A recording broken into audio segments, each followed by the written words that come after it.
Hello, everyone, and welcome back for day 2 of Alternative Funding Opportunities training.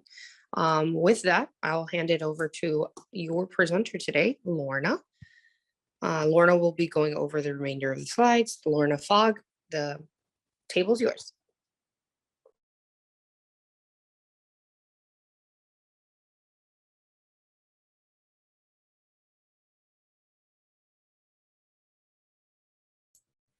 There, unmute. Thank you, everybody. I hope you had a good evening and welcome back. So one of the things I guess I'll go over first is we had that question on the stimulus funding, and I looked that up. Let me share my screen on that. So this was specific to the tribal stimulus funding. And that's called the State and Local Fiscal Recovery Fund. And so if you see on my screen there, it says funds must be used for costs incurred on or after March 3rd, 2021. And further, funds must be obligated by December 31st, 2024 and expended by December 31st, 2026. So that should answer the question. There are also lots of other programs that gave out these ARPA funds, and the ones that came as part of the Indian Housing Block Grant would be under HUD's rules, but these are specific. This particular one was specific to the ones that came to the tribal government. So hopefully, I think that was Kim. Hopefully that answered your question. If you need me to share that link, I can certainly do that. I'll do that. No, that's very helpful. Thank you very, very much. I appreciate it. Okay, I'll share the link just in case you want to download it. It has 44 pages. So let's see.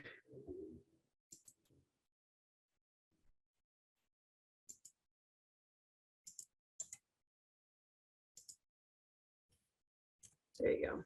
And that's just specific to that particular question. So does anybody from have any questions about yesterday's training? Anything that you need me to refresh or go over again, or just any questions in general? If not, then I'll get started on today's portion. I'll give you a second to decide. All right, so I'm going to assume that we're just going to move forward. So just kind of a refresher of where we were yesterday. We went through all of the planning, trying to figure out who we're building for, what we're building, what kind of programs are available. We went through most of the programs yesterday to include the a little bit on the HASDA, Housing Trust Fund, Home, Affordable Housing Program, and the New Markets Tax Credits, as well as IHBG Competitive and ICDBG. And we went through pretty much all of the tax credit stuff as far as the basic items. We're going to go over some kind of specific items for your state, and then we're going to go over some more, complicated things that show that some of those numbers that I put together yesterday that were cookie cutter, in good times, that's what the numbers look like. But now, you might have to be creative to get those numbers to work as well for you. So yesterday we finished up with, I'm just going to go back one slide.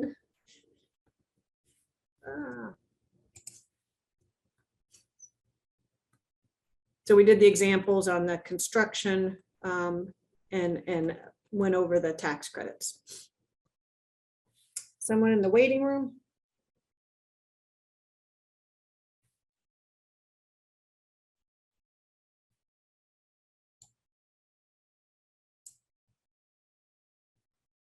Elizabeth, I'll let you figure that one out. If there's anybody in the waiting room, I don't see anybody. but thank you. Yeah, there were three, but they're all admitted now.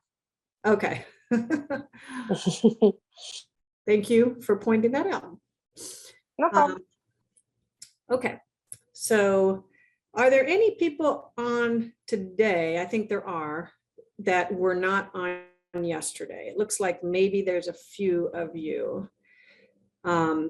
So I think what's going to happen is today we are going to finish kind of early, and because we went through a lot of slides yesterday, and any of those that are on today that missed part of yesterday or all of yesterday, if you want, after we're finished, then I can revisit a few things with you if you'd like, or if you're just kind of sitting in and just not, just want to see what's happening and you're not that interested in sticking around, that's fine too. I just thought I'd give you the opportunity to ask any questions, because I do see a few new names on here.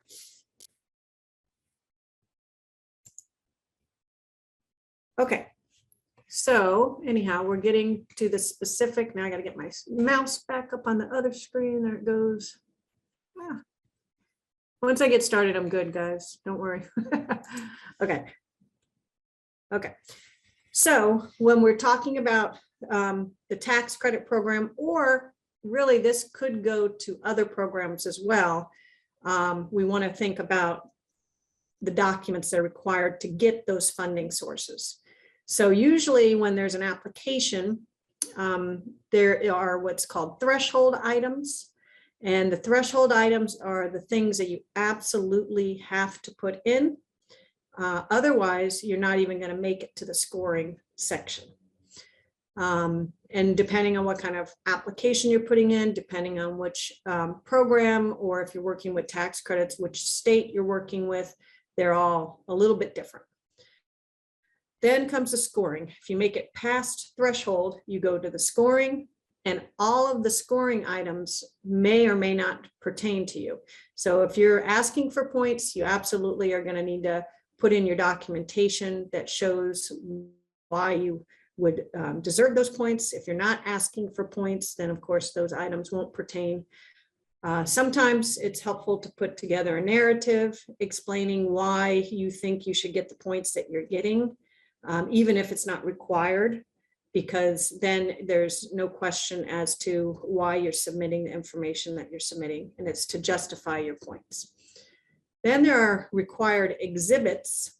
Usually those might be in threshold or scoring, or they could just be extra items that they're asking for. But if for some reason you didn't submit those things, they might come back to you and say, hey, you forgot to put this in, or please respond on why this is not in here. Those are things that are specifically spelled out in the either NOFA or the QAP for housing tax credits. And those would usually be things that have a form already in them, like an application form. I guess under HUD, you've got the those documents for, I think it's 425 or something like that, or your implementation schedule. Those are required exhibits. In tax credits, you're going to have different forms that they're going to be requiring. Then you've got your throwaway documents, and the lawyers always hate it when I say throwaway documents, but really they are documents, especially on a tax credit project. When you're applying for funds, it's just saving a spot, because eventually if you get those funds, you're going to replace that document with a legal document. So an example of that is if you are, for tax credits, if you are going to be doing site control, you have to show that the project is going to be built in a place that you have control of the site. And you can put in a document that just shows, hey, we're agreeing that if we get credits, we're going to lease the project to the partnership. Well, that document is really, doesn't have to be reviewed by lawyers. It doesn't have to be, something that the BIA is going to sign off on, because what we're going to do is we're going to throw that away, and we're going to actually have your land lease document that you're used to seeing. And that will take the place of this agreement that you're willing to lease the project to the the land to the partnership. So those are kind of throwaway documents that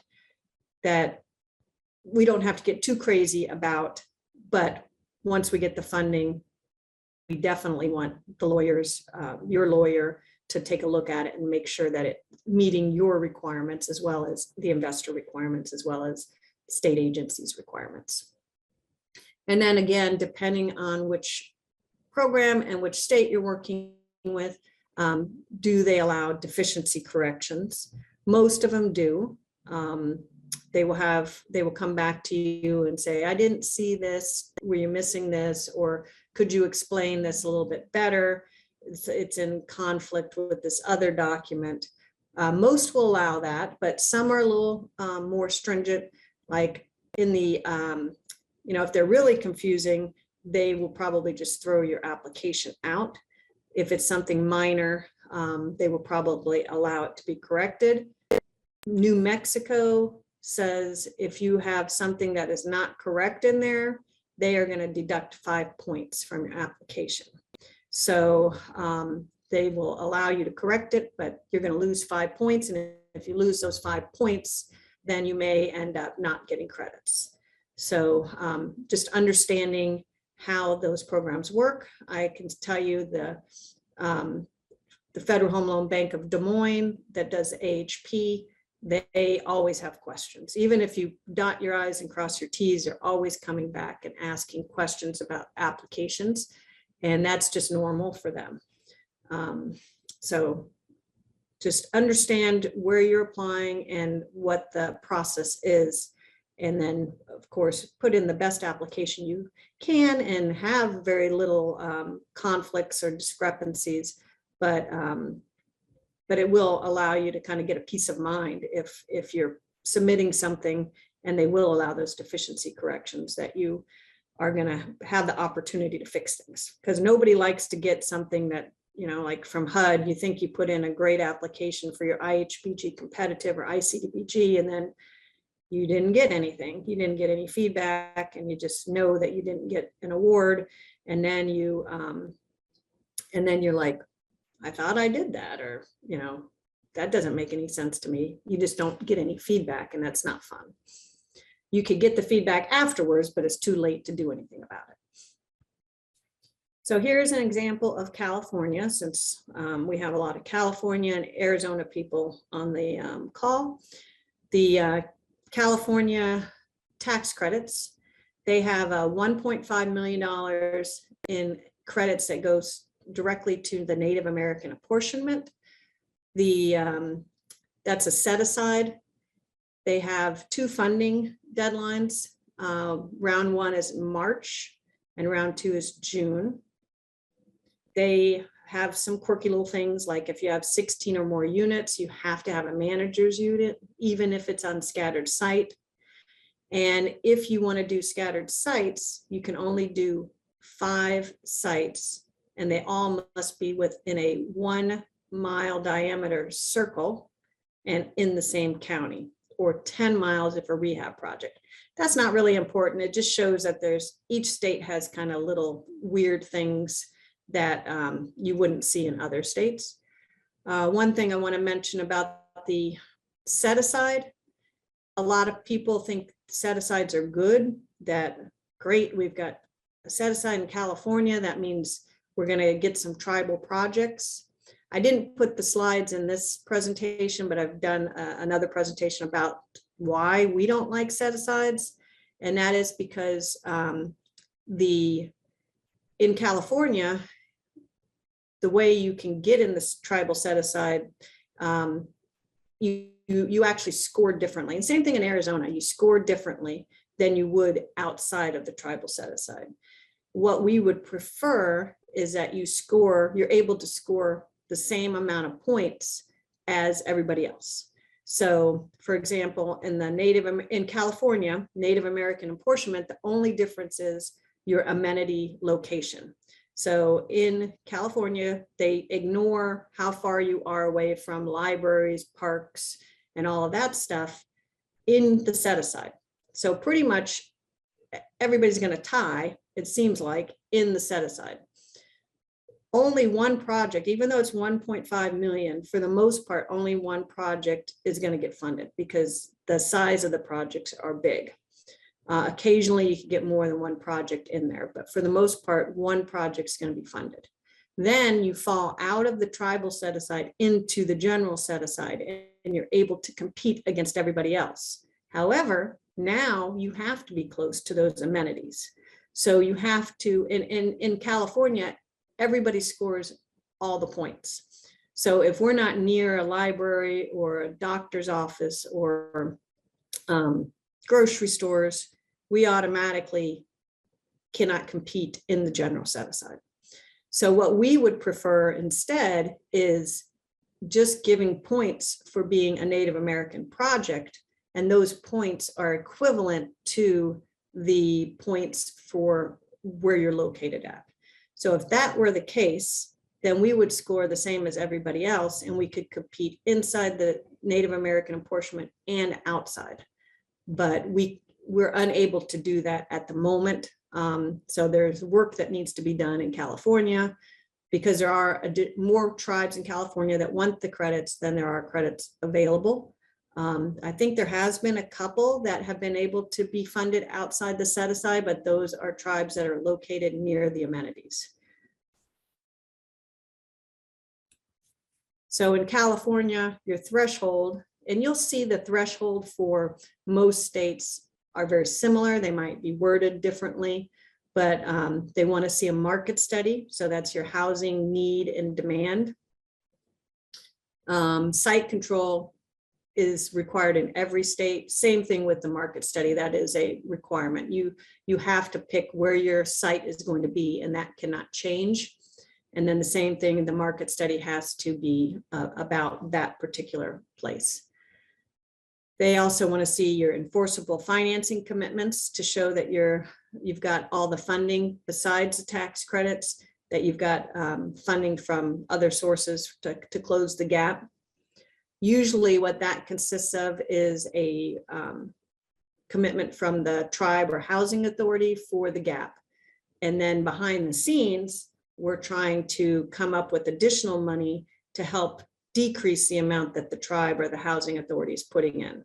So if the gap is $5 million, we say, yep, the tribe can put in $5 million. But then we're applying for affordable housing program funds. We might be applying for ICDBG or other types of soft financing that we can put in that project in place of the NAHASDA or tribal funds. Then we've got zoning. Usually that's not applicable for tribal projects, depending on where you're located, unless you're in a more urban or suburban type area. Usually we just can have the tribe sign something that says zoning is not applicable. Financial feasibility, that is kind of, as well as the financing commitments, you have to show that your sources and uses balance, that you're able to balance your cash flow. So what kind of rents are you going to charge? What are your operating expenses? And if there's a difference, looking at the subsidy that might be required to make sure that that project can operate.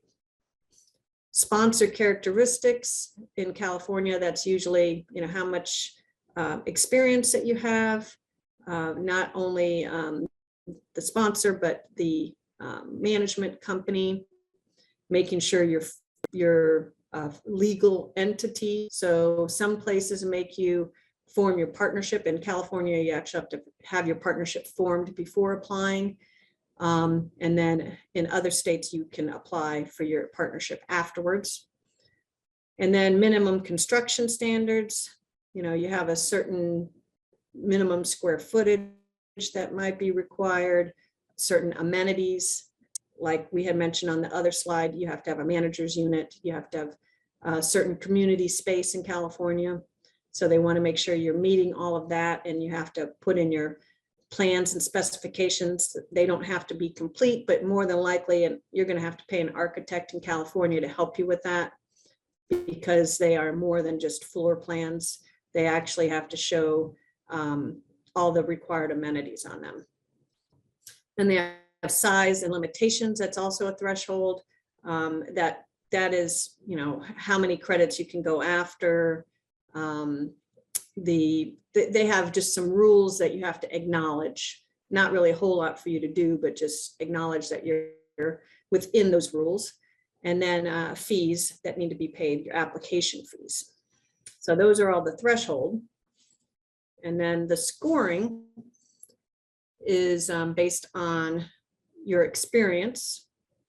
So in California, they require you to work with a experienced management company, which we don't like that either, because usually if you're a tribe and you've got some housing units, you've been managing them for a long time, and NAHASDA has certain requirements that are very similar to the tax credit program. So we have tried to argue that who cares if you have an experienced management agent?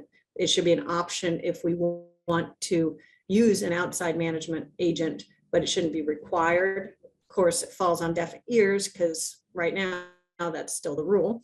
Then they've got the housing needs component, and that goes back to, I should have revisited that section, but housing needs usually has to do with what the market study says, what, you know, if you're putting, you know, if you're doing elder or family or something like that, there's usually a list of how you can get those points.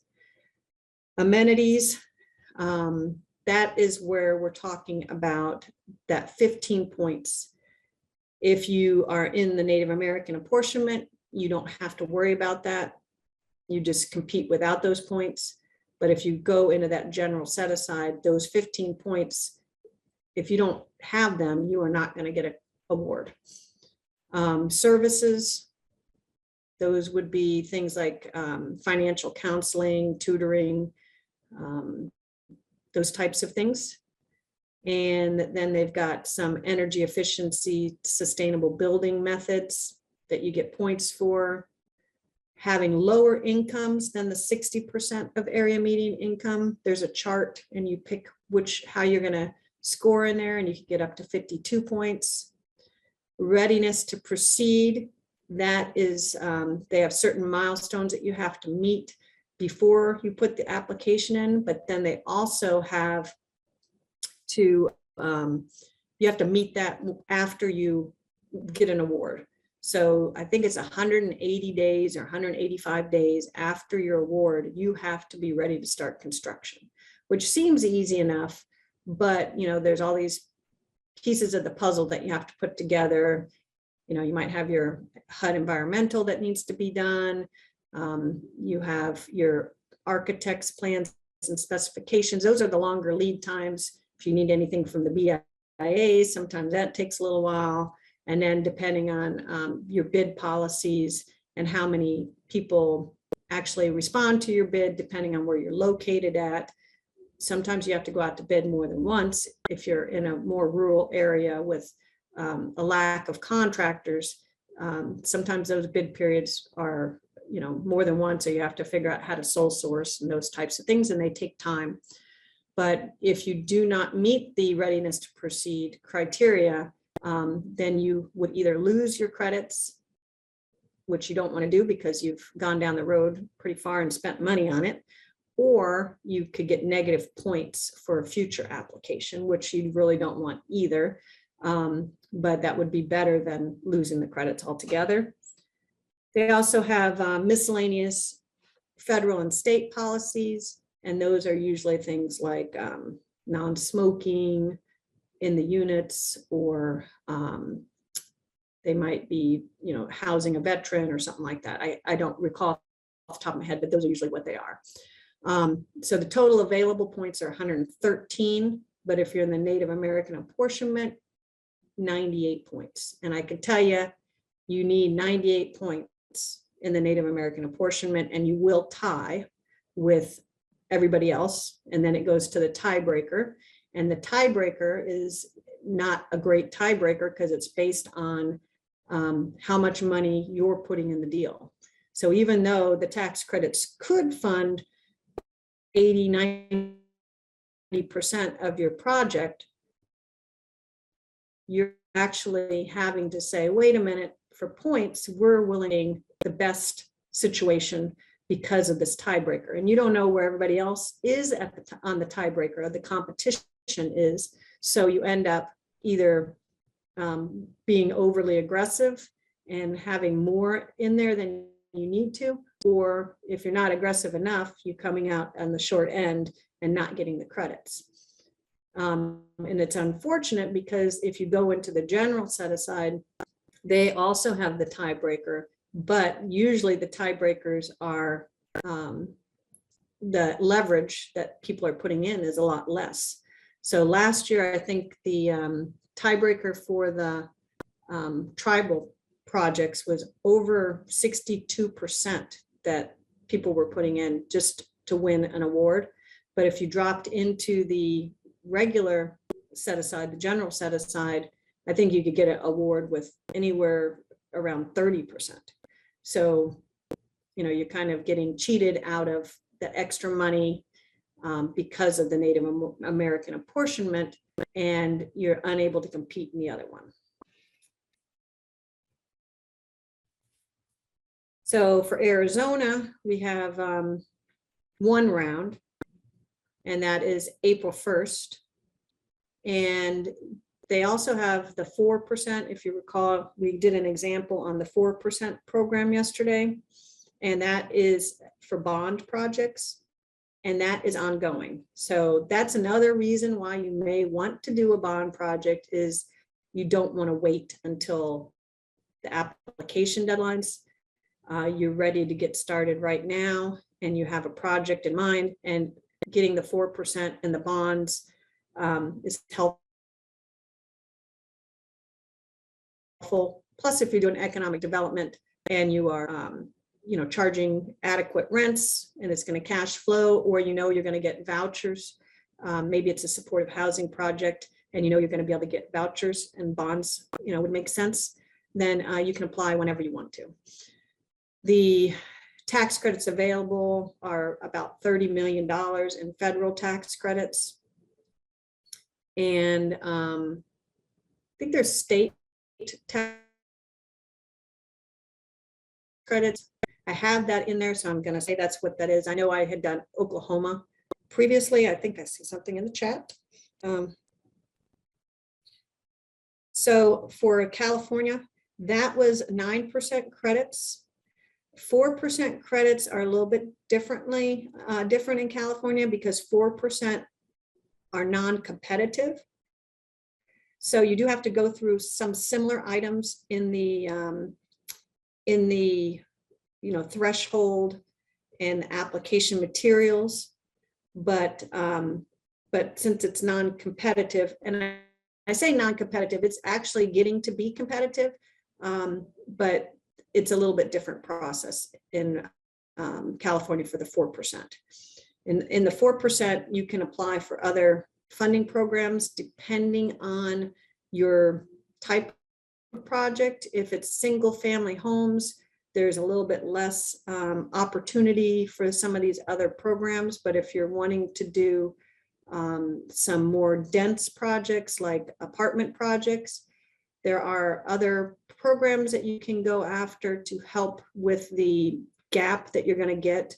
And if you're able to get some of those other monies prior to the bond application, prior to the 4% application, then you are likely to get funded under the bond side because you've got all this other money put together. So it's a little bit different. The one what I was going over was the 9%.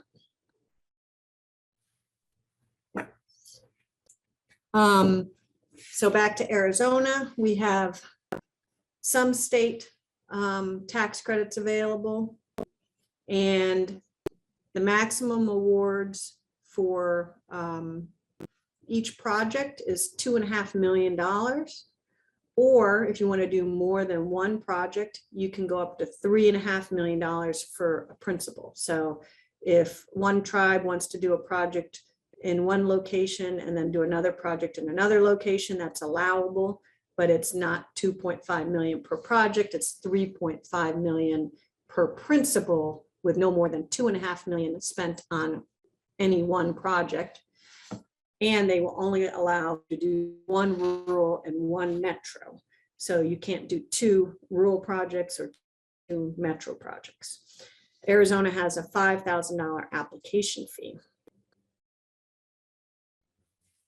So Arizona has a little bit different thresholds. They require you to attend their workshop. And actually that market analysis should be a second bullet point. It shouldn't be attend workshop market analysis. That doesn't make any sense. So you have to attend a tax credit workshop. Usually it's in January or February of that year. Used to be in person, but now it's virtual. You have to have the market study, capacity and prior performance. That would be your experience. You can also use the experience of your consultant. And that's the same for California as well. You can use the consultant's experience. The site control,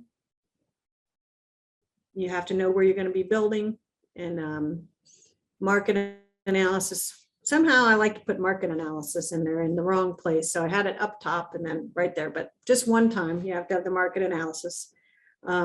Financial feasibility and viability, that goes back to, do we have the sources figured out? Do we know how much rent we're charging, how much the operations are going to be, sources matching uses, making sure you're within their requirements of, you know, certain amount of developer fees, certain amount of contractor fees, those types of things. They also have the require you to work with the public housing authority and use their wait list, which is easy because you're usually a public housing authority. So you're just using your own wait list. Making sure there's no incompatible uses, meaning flood zones, you know, places that would have difficulty with the environmental as well. Zoning again, utility availability and road access. They want letters from your utility providers that say that you, by building this new community, you're going to have electric, water, sewer, so forth, and that you're going to have the ability to get to the property. They have a minimum score requirement. In reality, even though California doesn't have a minimum score requirement, if you don't get all of the points in California, you're not going to get credits. So that's kind of the same thing. And then if you're doing a rehab, you need to get a capital needs assessment. And there's some other items pertaining to the rehab.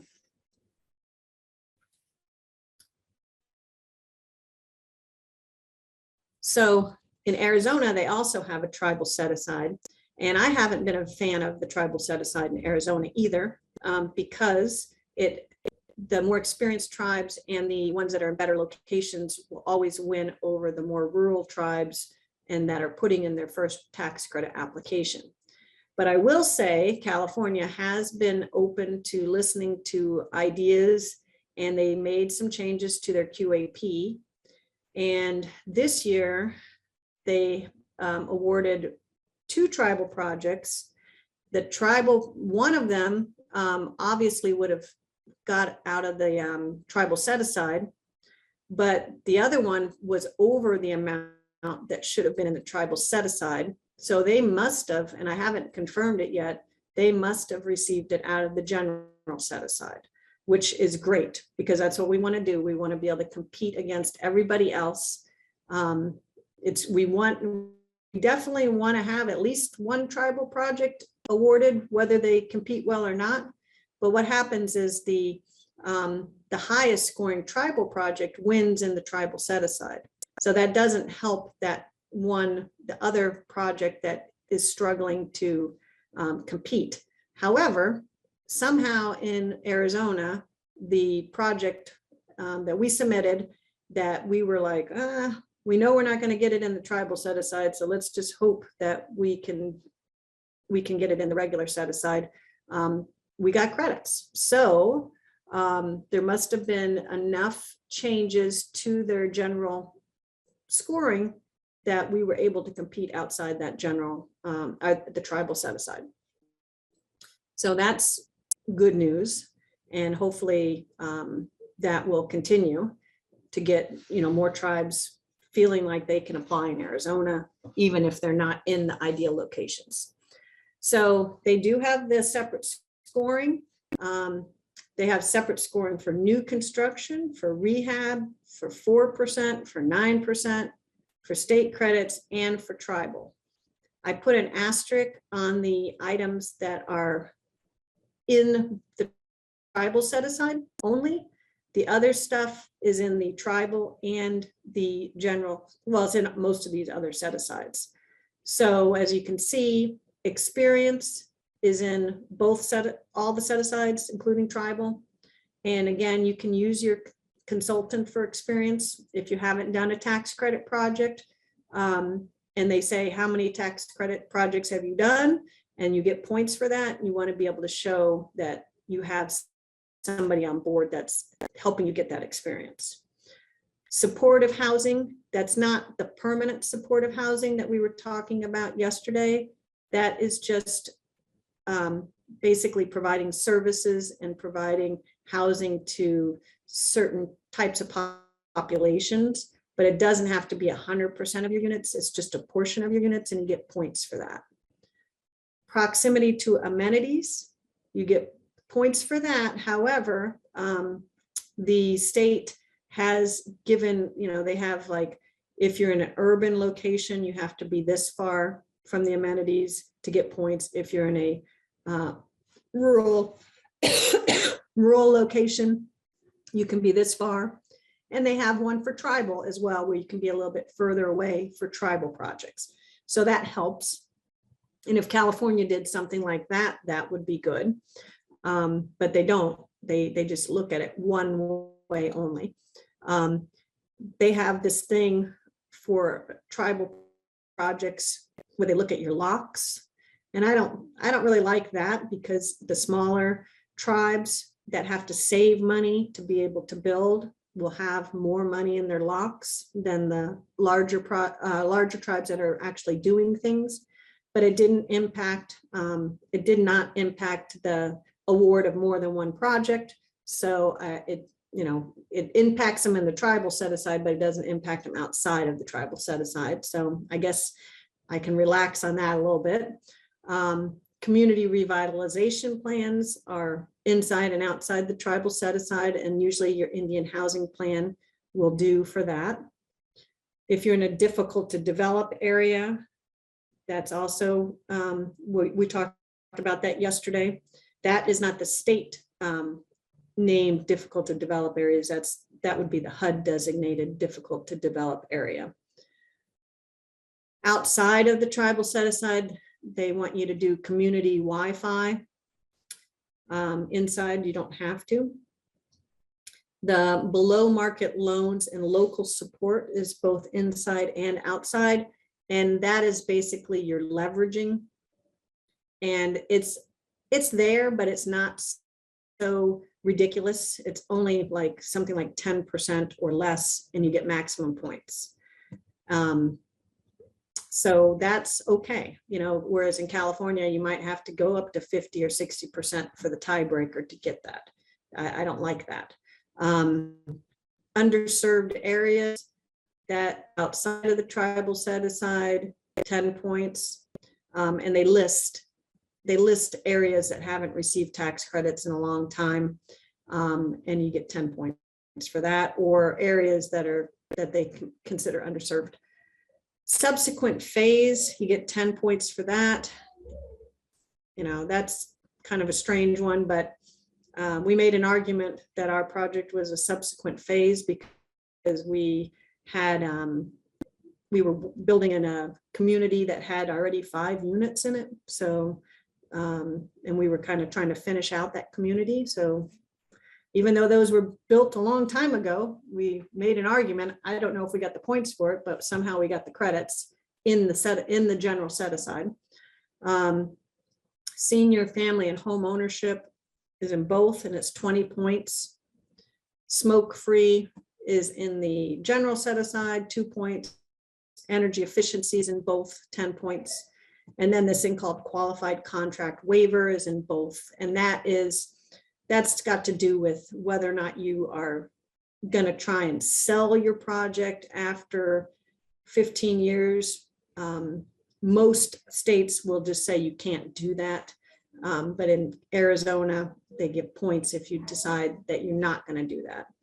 And if you don't get those points, you're probably not going to get credits. So they should just put that as threshold.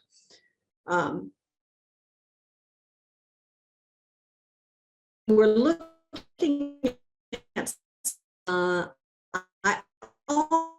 always, when we apply for whatever state we're in, objective scoring. Sorry about that. Those that weren't here yesterday, every once in a while my internet does something weird, so I have to just pause like that.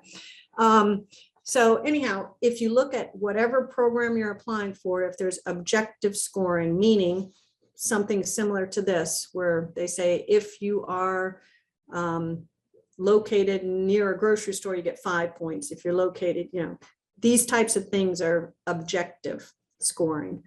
There are subjective scoring, which you might not know. Maybe you're compared to somebody else, and those are how you get the points. Or maybe it's, just based on whoever's reviewing the, I guess ICDBG, IHBG is somewhat subjective, whether or not they think that you've met the criteria or not.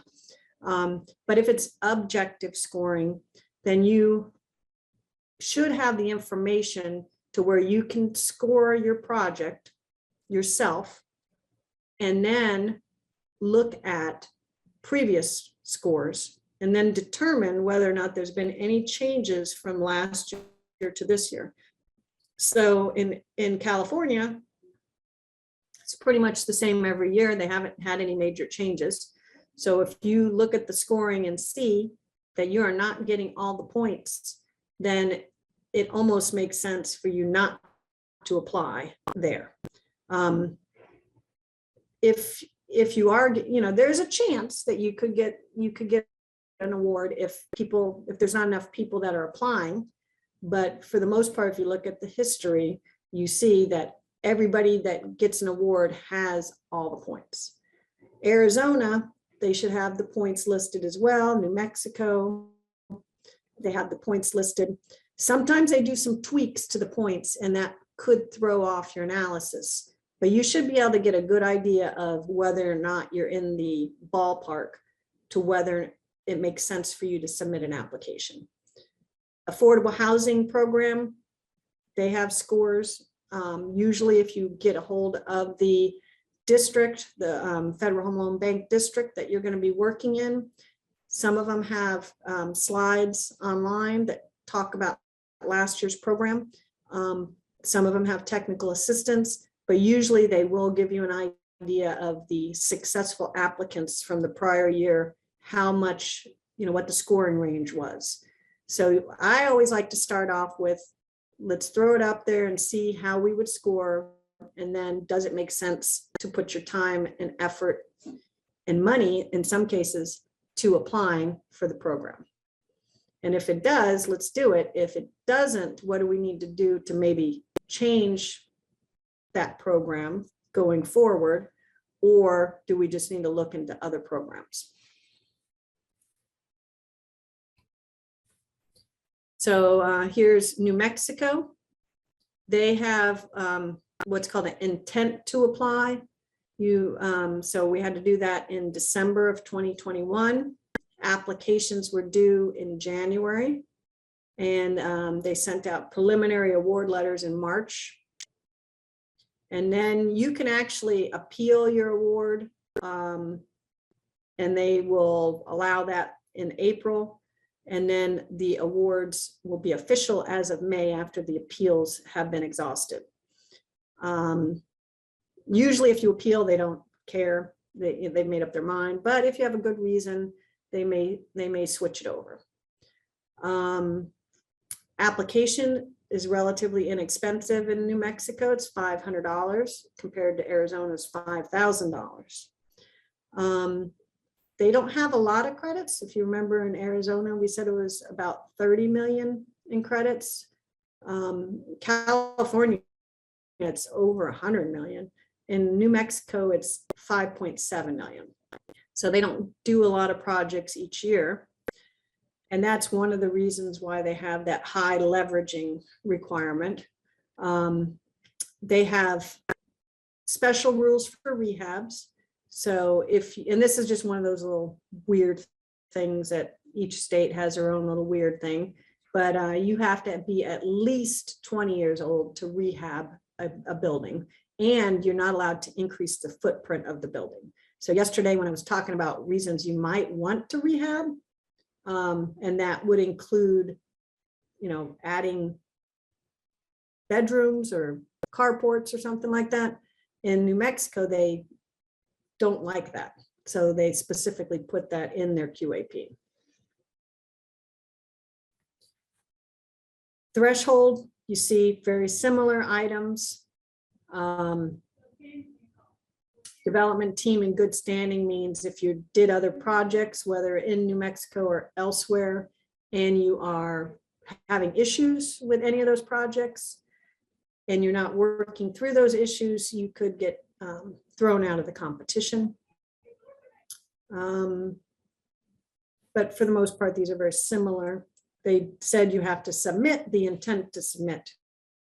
If you don't, you're not allowed to apply. And they have a little bit more specific points.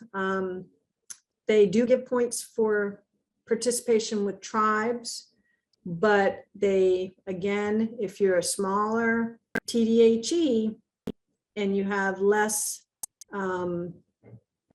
net assets, then you're not going to get as many points as the larger tribes. Locational efficiency is the same as distance to amenities. They give points for rehabbing projects, income levels. They encourage market rate units. They give more points if you extend that 15-year initial compliance period and 15-year extended use provision. They will give you more points if you say, I'll extend it even more. If you're doing households reserved for specific populations, such as disabled, homeless, you get points. The leveraging, this go around, it's up to 10 points, but in the past it's been up to 15 points. And that one's a little problematic because it goes based on price per square foot and price per unit. And they're pretty low, but you have to get points in that area to get an award. Complete applications, that used to be the 5 points where you would lose 5 points if they had any questions. Now it's 3 points. But if you sent in something and it wasn't signed or didn't have a date on it, or there was a discrepancy in one document versus the other, they would just say your application is not complete. We have these questions and we're going to take 3 points away from you. Public waiting list, again, you're able to use your own waiting list. QCT/revitalization, Indian housing plan, but you also need to be located in a qualified census tract to get maximum points. They give points for eventual tenant ownership, but as you can see, eventual tenant ownership is 2 points, where extended use period is 5 points. So you actually get more points for keeping it rental because they won't give you both points. You get one or the other. So they are encouraging you to keep your project rental and not turn it into home ownership by giving you 3 less points. They give points for historic buildings. So that goes in if you're working with like an old building that you're going to do an adaptive reuse in your and turn it into housing. And it's on the historic register. It can be put on the historic register. Sorry.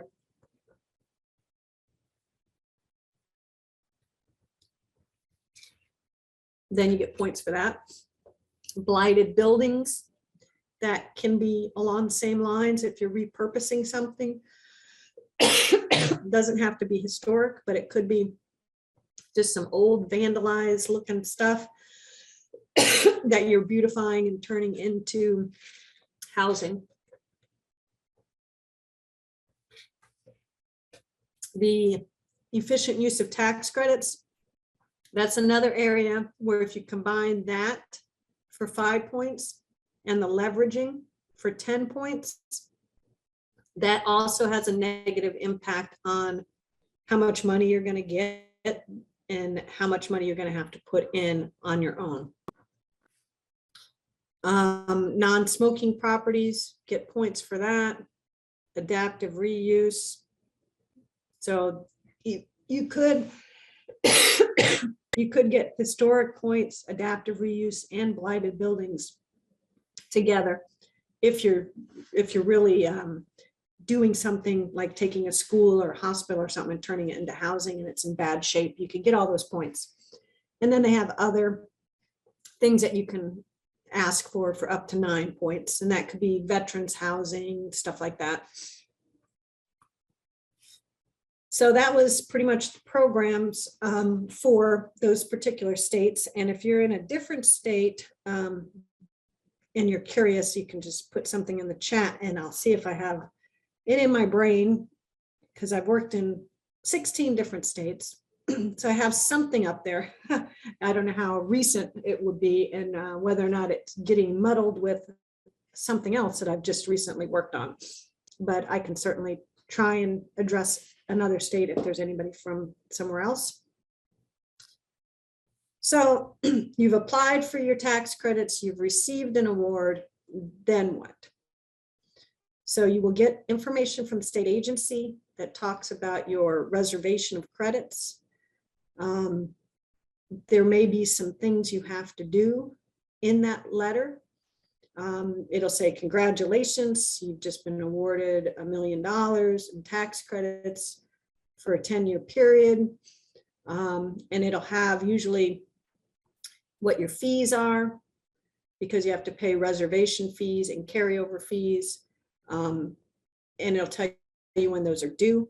It'll also let you know if there's any readiness to proceed items, like in California, you have to be under construction within that 180 days or 185 days. So it'll give you that information. It'll talk about when your, what they call 10% test is due, and that's your carryover. What that is it, because there are so many people that want the tax credits, there are not enough tax credits to go around. The federal rule is within 1 year after you receive the allocation, you have to evidence that you've spent at least 10% of the eligible basis on the project. So if it's a $10 million project, you have to show within 1 year you've spent $1 million. Doesn't mean it has to be all bricks and sticks. It could be your architect and some construction, whatever it is that you need to evidence. But if you don't evidence that, you will have to give those credits back, because they can be reallocated to somebody that can use those to build housing now. I will say that with COVID, there has been many kind of exceptions. And the reason there are exceptions for some of this is because there is a rule in the tax credit code that says if you're in a federally declared disaster area, that you're able to receive extensions. And COVID was a federally declared disaster area for 2 years. And that did allow for some of those deadlines to be relaxed. And Congress also in some of their legislation, I think ARPA and stuff like that, they put out other kind of fixes to make sure that people didn't lose their credits because they were stuck. They were unable to move forward because they're quarantines and just supply chain issues and stuff like that. So what I'm talking about is, if COVID wasn't around, there are definite dates that you have to meet, and they are not flexible at all. So the reservation is your first step. They may also say, we want to see your land lease within, 3 months of this award letter. They'll give you kind of the things that they're expecting to see and when they're expecting to see them. Or you might need to be closed with your investor by this date. You might have to submit some kind of architectural drawings to be reviewed internally by the state. New Mexico has that requirement where they have to sign off on your architectural drawings. Most states will rely on the investor to do all the signing off on any of the due diligence or legal stuff, and they have a hands-off approach. I like that when they have the hands-off approach because the investor is definitely looking out for the money that they're putting in. If you think about it, the state is not really putting the money in there. They're just passing through the tax credits, but it's not money coming out of their pocket. The investors putting in millions and millions of dollars. So they are going to want to make sure everything is correct before they put that money in there. So a lot of the states say, I'm just going to trust them. And it just has less fingers in the pie. And then some of the states like to micromanage everything and want to know every little piece that's going on. So you got your reservation, gives you the award. And then there's the carryover allocation. The carryover allocation could be the reservation document. Some states will have them together, and some states will have them as two separate documents. Once you get that carryover allocation document, that is when your 1 year clock starts ticking for that 10% test. And that will also require fees, carryover fees, talk about what they need to see, because it's not just going to be, yeah, I spent 10%, so I'm good. They're going to want to see that the accountant has been involved and that they're signing off and they've audited your costs for the carryover, for the 10% test. They're also going to maybe have some things in there that you have to have done by that 10% test date. The only thing that the federal rule requires is that you've met the 10% test, but the states are able to require additional documentation. They're able to make it a little more strict. They will have your deadlines in there. Usually they'll have your deadlines in there, but if not, you're able to figure out your deadlines because it depends on when your award is. So for example, in Montana, I know nobody is from Montana on here, but in Montana, you actually apply in August for tax credits, but you get tax credits for the following year, which is nice because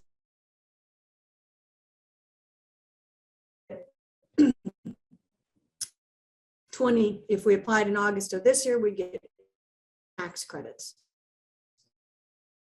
So this extra year to go by what tax credit.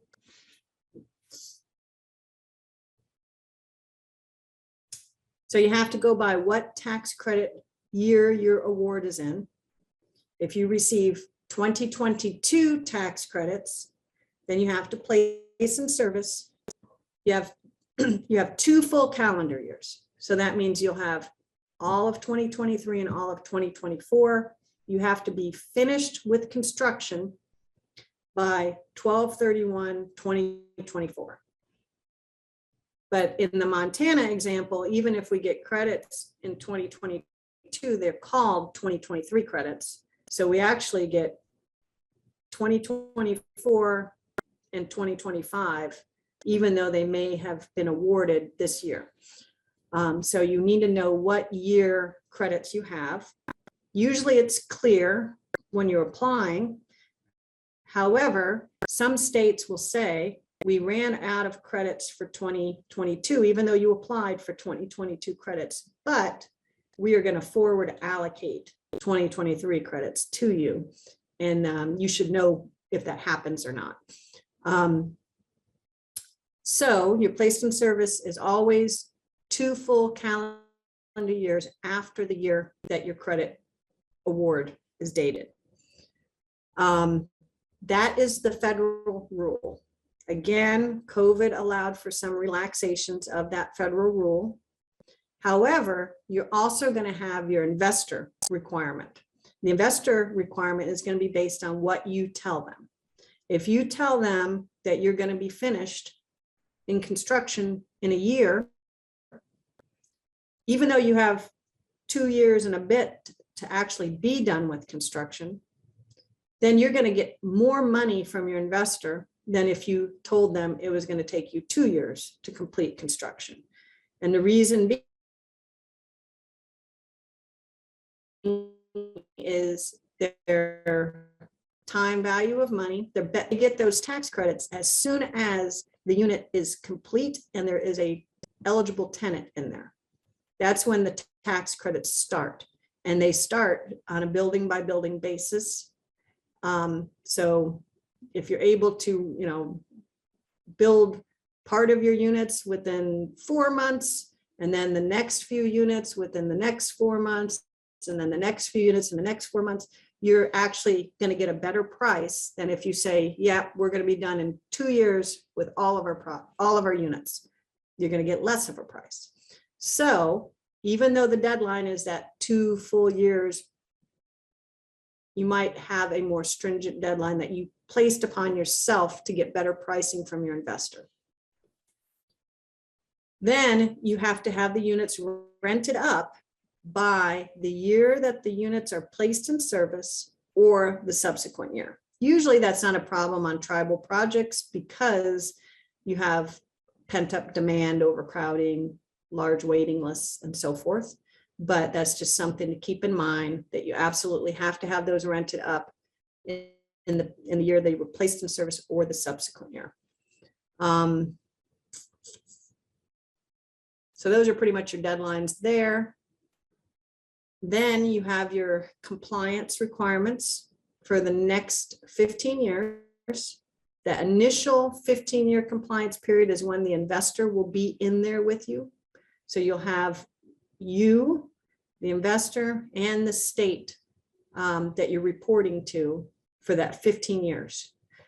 After the 15-year compliance period, you go into the extended use period, which is at least 15 years. And of course, it depends on if you're doing a home ownership program or not. If it's a home ownership program, then as those units are sold to the tenants, that extended use period goes away for those homes.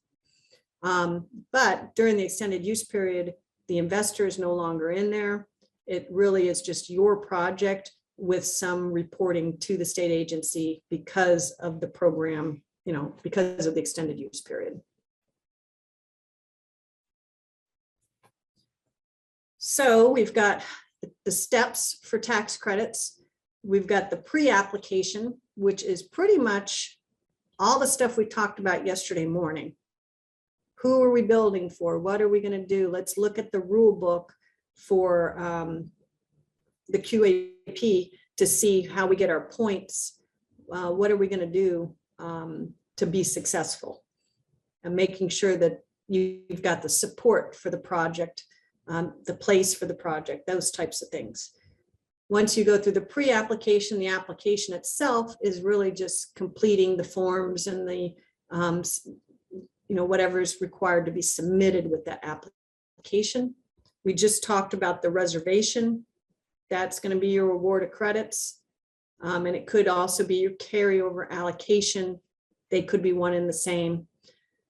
Once you get that award of credits, you will hear from lots of different investors that say, I want to buy your tax credits. Usually you will work with somebody to help you through that process to choose an investor. What normally happens is you've got all these people calling you, and as soon as you tell them that you're on tribal trust land, you're on a reservation, some of those people will drop off because they've not been able to pull the trigger and get comfortable with working on the reservation. They don't understand things. And some of the people will say, oh yeah, that's not a problem, no problem whatsoever. We still want to work with you.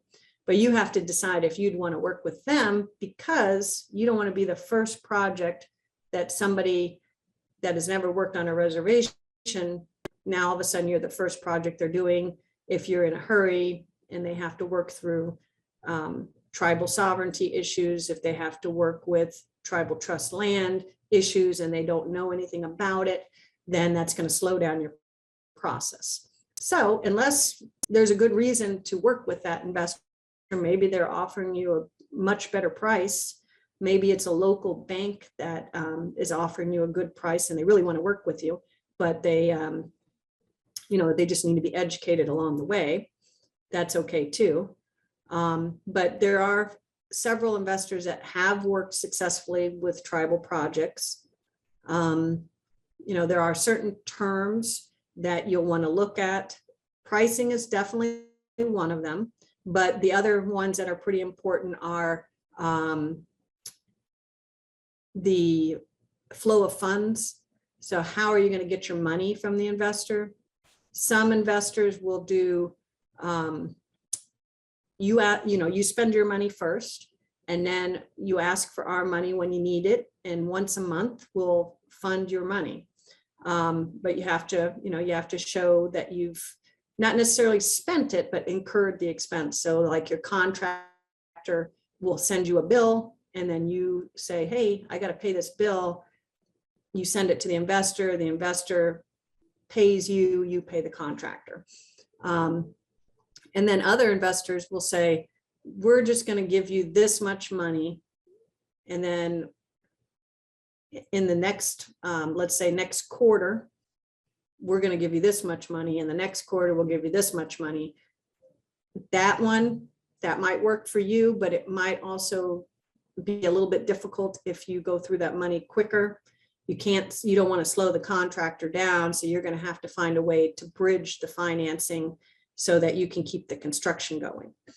So, those are important terms. The other important terms are how you, what kind of adjusters that they have, how many tax credits they're expecting from you in that first year based on the schedule that you gave.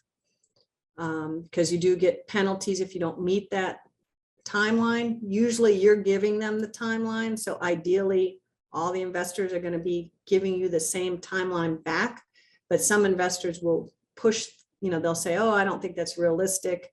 And they'll change it on their own. And you just need to make sure that you're comparing apples to apples. There also may be some fees, syndication fees or fees, other fees paid to consultants that might be different for different investors. So you want to make sure those are compared apples to apples, and then come up with a, so you can see which is most important to you and be able to select the investor that's makes the most sense for you. Once you choose the investor, you'll get a checklist, and it'll be your due diligence checklist. It'll have things on there such as title status reports, surveys, a lot of the stuff you've already done for the tax credit application, like market studies, the tax credit application itself, resumes, financial statements. It'll be a whole list of things that they're going to want to collect, both on the project level, meaning, the environmental, those types of things on the project level, but also on the partner level. So you're the partner, they're going to want to make sure that you have the capacity to work with them for the next 15 years. So they're going to look at the financial statements, look at your resumes, look at your existing portfolio, those types of things. Then there's going to be the legal side. There's going to be at least 2 lawyers. There might be 3 lawyers, might be 4 lawyers, depending on who you're working with. But usually the investor themselves will have a lawyer. Sometimes you will have access to that lawyer and sometimes you won't. When we talk about the investor, we're talking about like Bank of America, Wells Fargo, Google. That would be the end investor. But there's also what's called the syndicator, and that would be the group that is they're putting together funds from different investors. So it's similar to like a broker that you know, if you went down to invest your own money, you might go through a financial broker. That's how these tax credits go through. That's how the market works, where very few investors will actually work with you on your project. They will usually work through a syndicator, and that syndicator will be the one that works with you on your project on behalf of the investor. So the syndicator will always have an attorney in the mix. The investor will have one, but you may or may not know who the investor is, and you may or may not have access to their attorney. You know, ideally, if everything goes well, you don't really need to. You just want to be working with a syndicator that can make those decisions and not have to keep going back and say, oh, let me check on that. Let me check on that. Then you'll have an attorney that represents you, and that would be your tribal attorney or your housing authority attorney. And then depending on who that attorney is and whether or not they have experience with tax credits, they may be your partnership attorney, or you may have a different attorney that you use for the partnership. And the reason you would have a different attorney is if your attorney doesn't have any tax credit experience. They will need to work with somebody that does, that they would work hand in hand with that group to make sure that the tribe's needs are being taken care of, as well as the partnership, which is the legal entity that will own the project. Then once you get the due diligence and the legal all together, you have what's called a closing, and that's basically just signing the documents. And then now the investor is inside of the project. Up until that point, they were outside of the project. The partnership existed, but they were not part of the partnership. So they will acquire so with construction, you have the opportunity to, and it really depends on where you're at and how your tribe works and whether or not there's available contractors. Because a lot of times we have the best of intentions to getting a general contractor, but we end up with something else instead because of a lack of general contractor interest if you're in a very rural location, or it just is very expensive if you're in a very rural location. But you have the opportunity to either hire a third-party general contractor, or you could act, the tribe or the housing authority could act as the general contractor and hire out subcontractors. Or it can be a combination of your construction crews. If you have your own construction crews, maybe they are able to do some things like drywalling, painting, stuff like that, and you hire out for HVAC and electrical. So you could subcontract all or some of the project and act as a general contractor yourself. Or you can have construction management, and the construction manager would be the one that subs out everything, so that, you know, if you don't have the capacity to do that on staff, you have somebody else looking out for you in that regard. In construction, you'll have monthly draws. Whether you're the contractor or somebody else is a contractor, it will still be the same. You will have a fixed price contract, and those monthly draws will be based on the percentage of completion for each of the line items. And those will be submitted to the investor for reimbursement. and that's assuming you've put your money in already. Once you put your money in, then usually those monthly draws, and that's also assuming that you have an investor that's doing monthly with monthly draws rather than quarterly or some other way of paying you. Along with those monthly draws, you have monthly architectural inspections. The investor is going to send somebody out to look at the progress, because they're not going to send you money without knowing that, you know, there's things that have been accomplished. You will need to report to the agency, meaning the state agency. Some of them require quarterly reporting. Some of them require monthly reporting. Some of them, if you have funds from the state agency, might be a little more involved in what they need to get from you to release those funds. And I'm not talking about tax credits. I'm talking about home, housing trust fund, other funds coming from the agency. There might be some coordination there. You want to communicate with your accountant. And when we talk about the accountant, we're talking about the partnership accountant. That may or may not be the same accountant that you use. Normally, it's a separate accountant because, again, the group that you're working with has to have tax credit experience, because they're going to have to put together the 10% test. They're going to have to put together your audit after the construction's complete, which is your cost certification.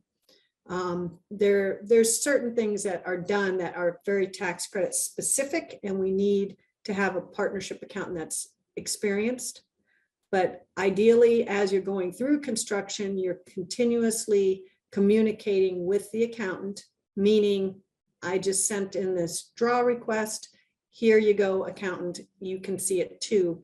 That way they're keeping up with everything. And when the time comes and your project's finished, they can easily reconcile those numbers rather than having to start from scratch.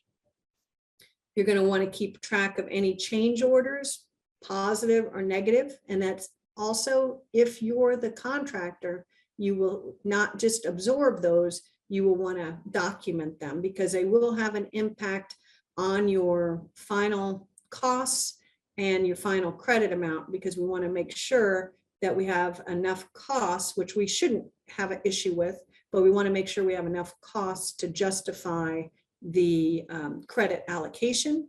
And then also, if we have obtained other funding sources, we want to make sure that we are just make sure that we have kind of who's paying for what, and those change orders could be helpful if you have, this doesn't happen very often, but occasionally we have more sources than uses, and you cannot have more sources than uses. And usually that shouldn't happen. So you probably are not putting your change orders together the way that they should be, so that we can document all the uses are there.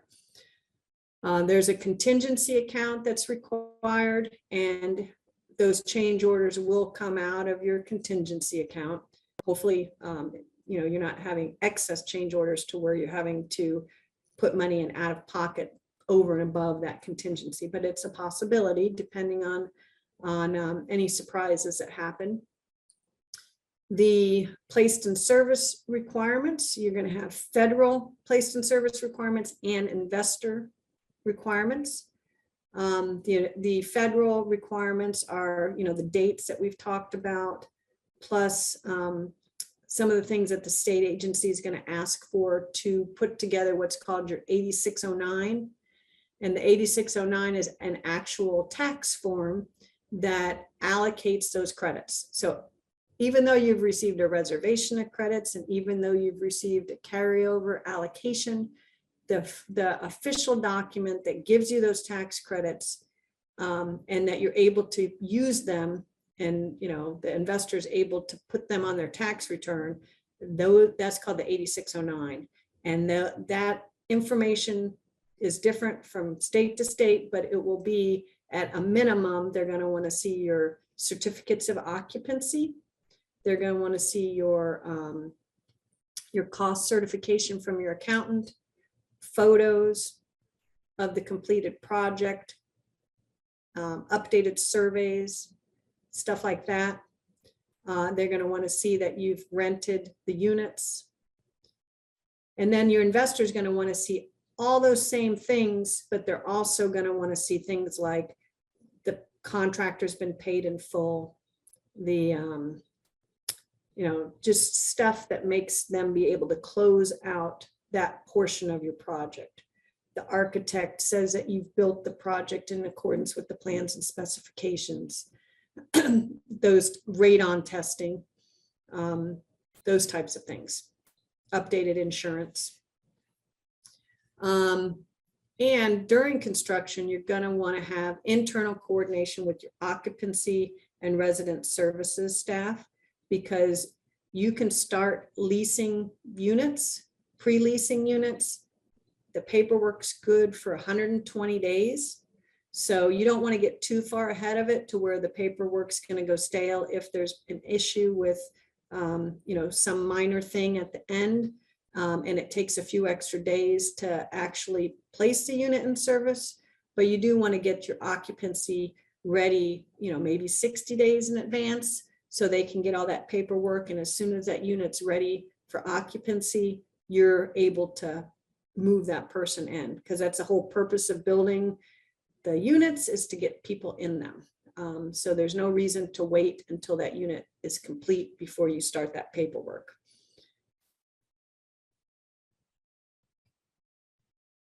I just want to see something. Okay.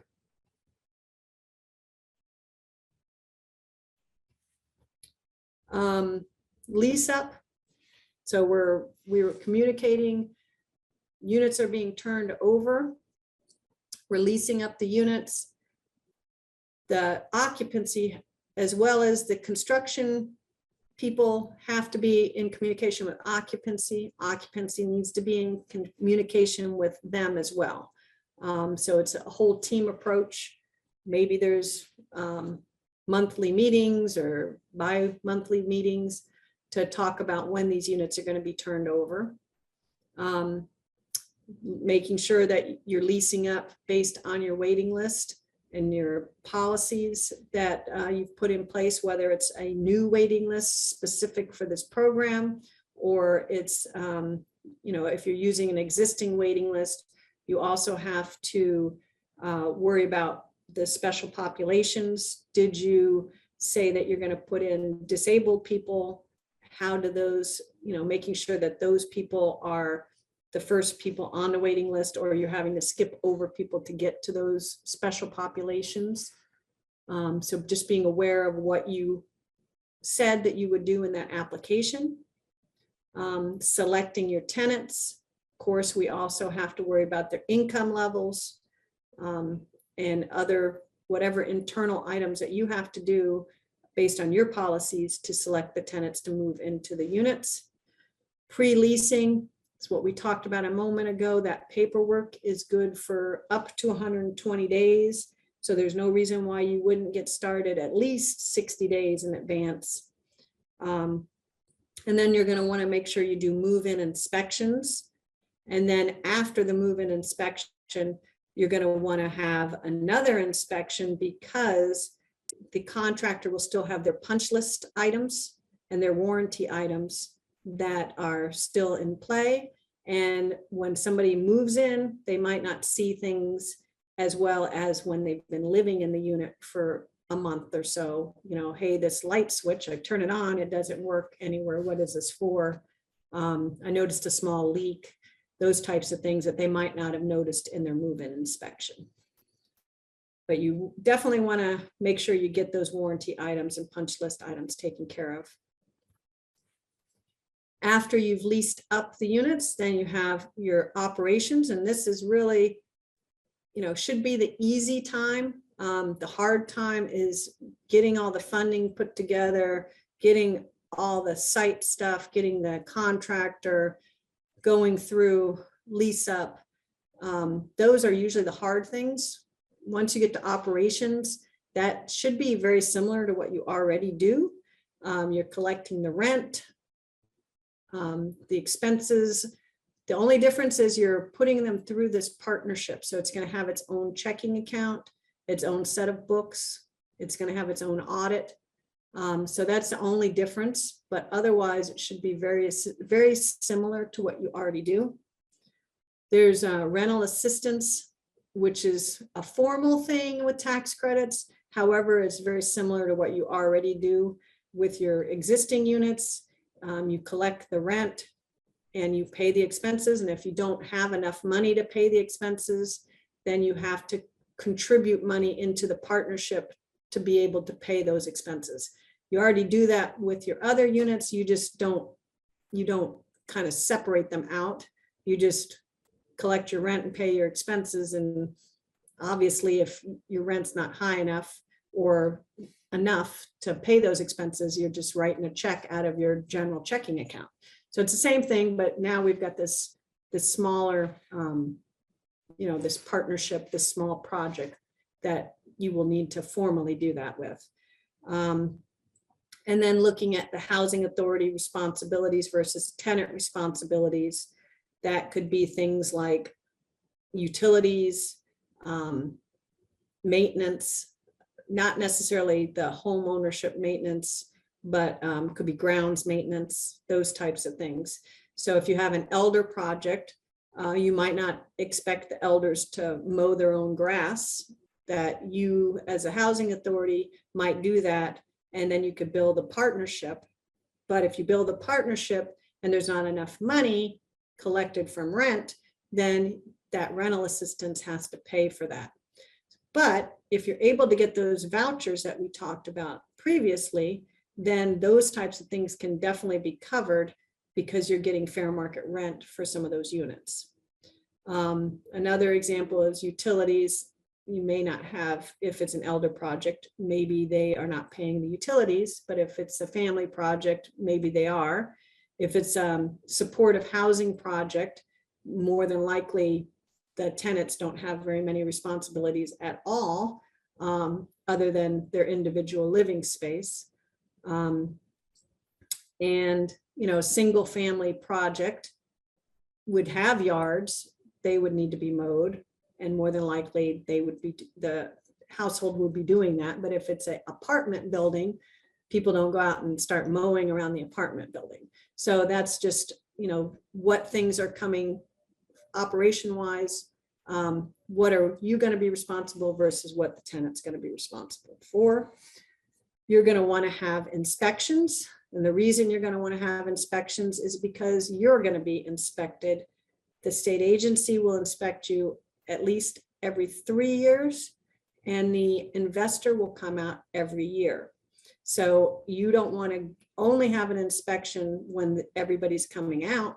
You want everything to look good when they come out, because if everything looks good when they come out, then their inspections will get less and less.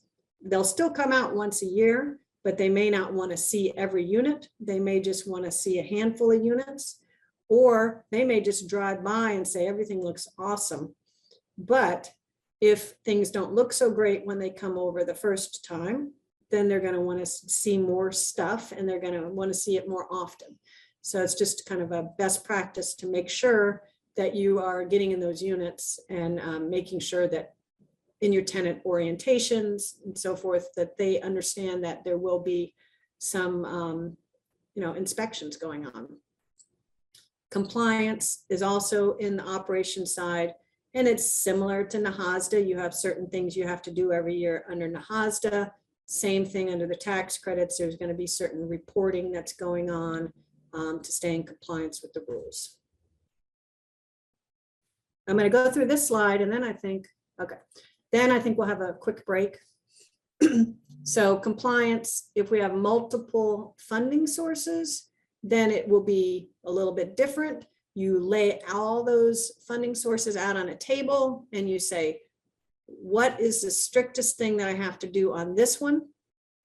Okay, rent's stricter on NAHASDA. I am doing the NAHASDA rule, and by definition, that will cover all of the other funding programs that I'm working on. What's the most stringent on the income.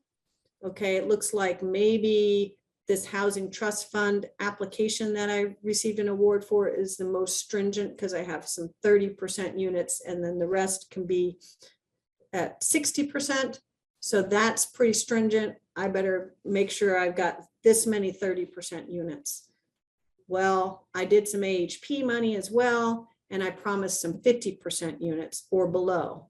So if I said 10 units should be at 50% or below, and I have housing trust fund units that are at 30%, and there's 5 of those units, now I need additional 5 50% units, because then that will cover the AHP, which says I have to have 10 units at 50% or below. 5 30% units, 5 50% units, that covers that. So you just have to go through and just, again, take the most stringent programs and make sure you're following those. And by definition, the other programs should fall in line. And the same thing, I guess, if there's any type of reports that are due, just making sure you're reporting to each of those agencies.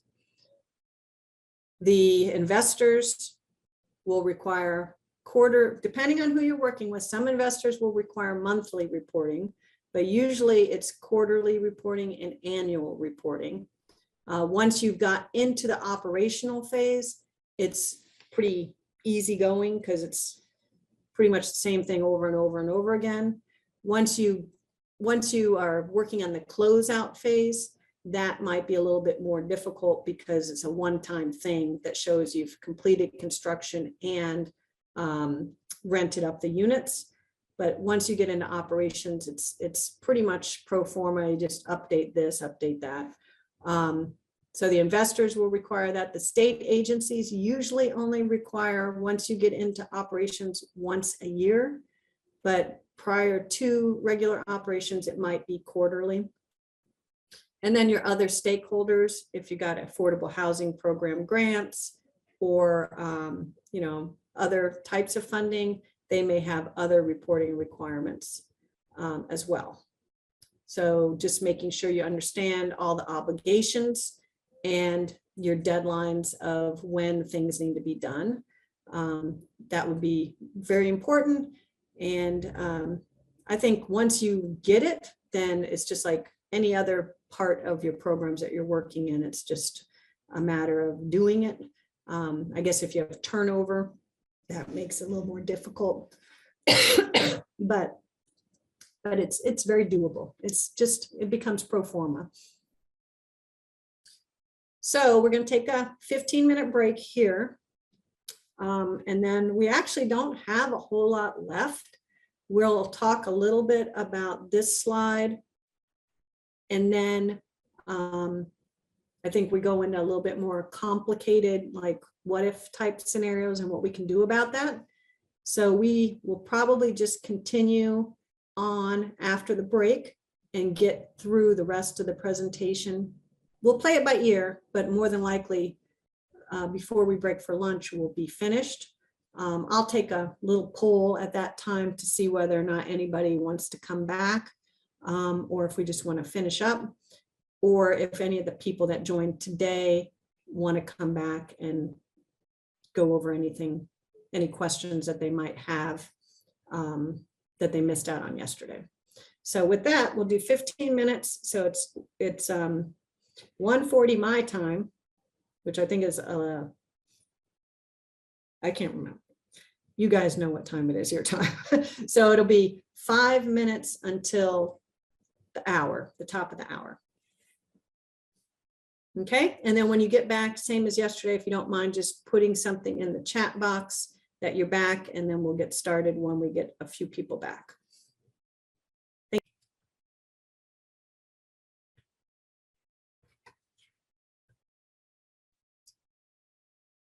you. 4.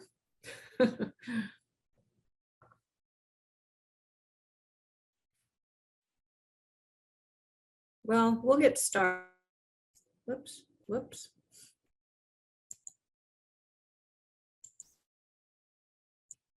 Okay, we'll go ahead and get started. And that way, the people that are here will be able to get through with the presentation, and the ones that aren't here, they might just have some questions. So, so this next slide is really just a repeat of the earlier slide. The only thing I was going to do is, this is one of those embedded worksheets. So if I push escape, oops, escape, and then I just open that up.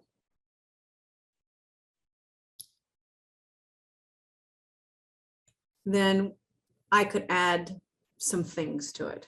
So for this example, let's say that the most that our credits were capped. So I'm going to make this a hard number.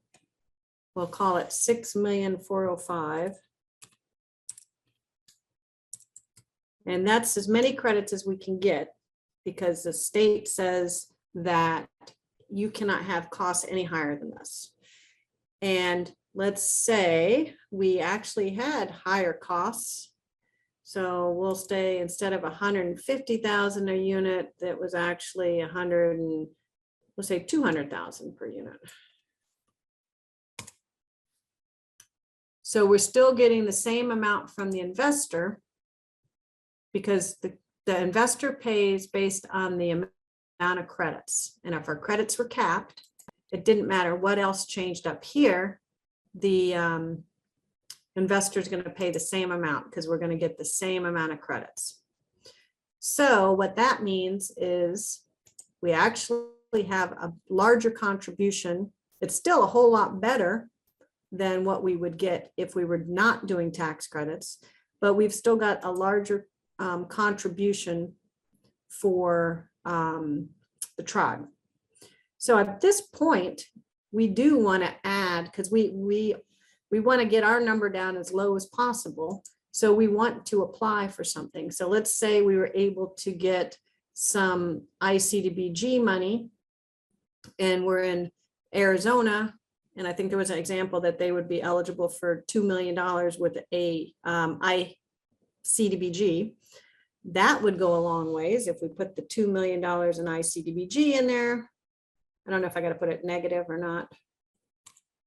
That's 200,000. I got to do a negative, but you can see how just adding one more program, even if those costs went up, even if we couldn't get any more money from the investor, adding one more program in there, one more layer of leverage, it brings to where you can still make money from the tax credit program.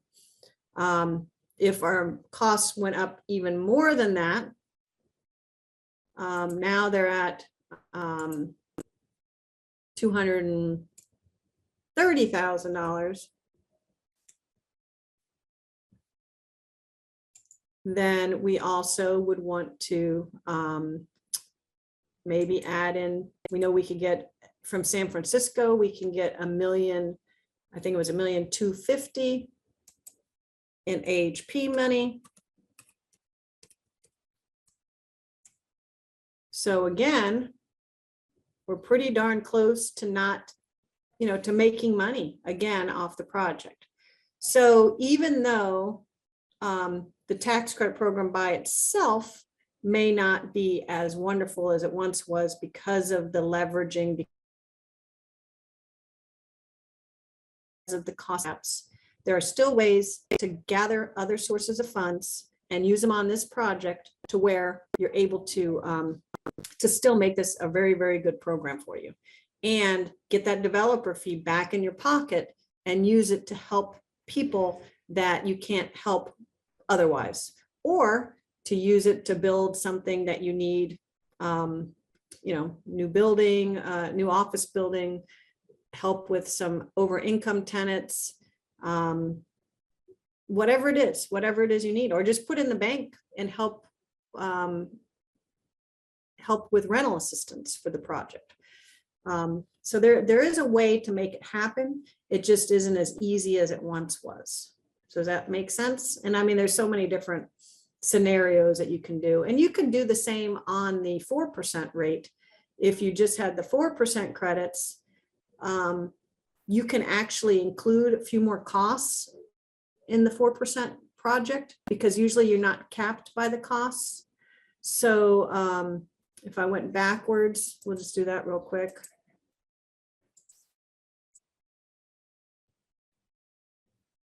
Can you not see the spreadsheet?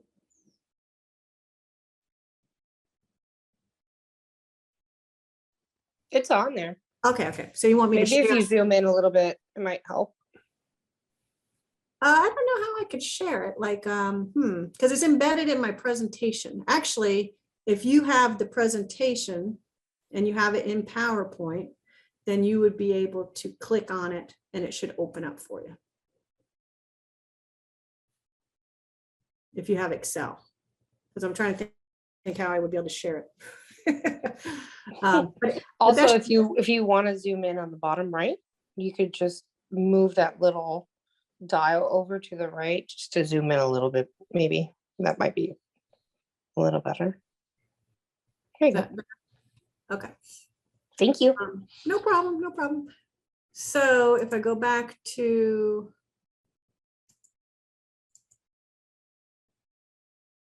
I'm just trying to make sure it's, nope, still not there.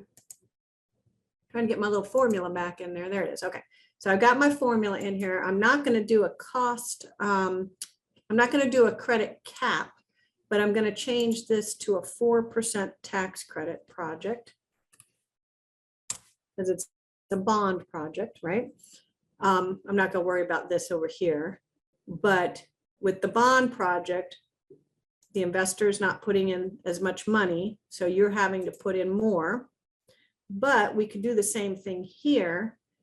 We can get leverage. We could get the IHBG competitive grant. And we could increase the costs significantly, because in a bond project, usually you are not capped under the cost caps. So if we say we want to include our infrastructure and everything in here, and now it's going to be this much, and that's really how much it's going to cost. But we were just including our buildings at the time, but now we're including everything in there. That can go into the bond project as well. We get more tax credits, but we have to put money in ourselves. But we could go after $5 million in IHBG competitive. And let's say we're in an area that gives 750,000 in AHP.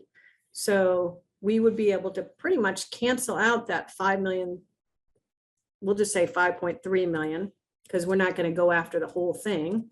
But we can pretty much cancel that out and get you your developer fee back in your pocket. So it's a matter of how much does it cost and what other programs can we put in there to make it make sense. So it's still good, still a great program. It's just a little more work. Lots of sources of funds that have to be layered together to make it work as best as it can. So I'm going to get off of this thing. But anyhow, if you go into my presentation, and it's not, I don't think we shared the PDF with you. I think it's a PowerPoint. So if it's a PowerPoint, you should be able to click in there and mess around with it a little bit. It's pretty basic, but it can at least show you what you need to do.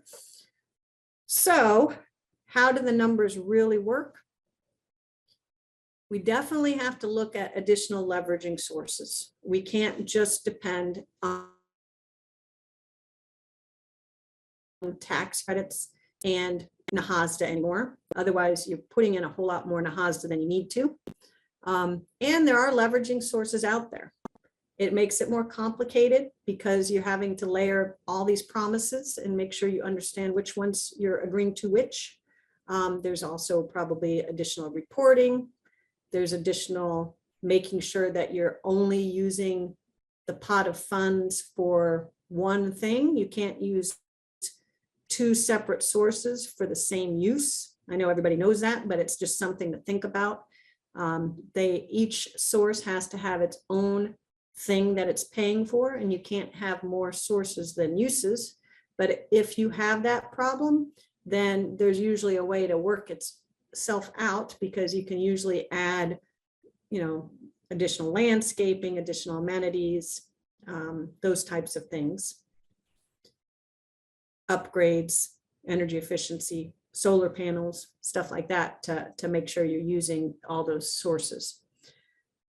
You also want to look at your final costs, because remember, you're putting your application in based on estimates, and those estimates are the best thing that you have at the time. However, a lot can happen between the time that you apply and the time that you actually get under construction, and those final costs, they're going to be based on not just what you think you're building, because a lot of times you're only putting in very preliminary plans.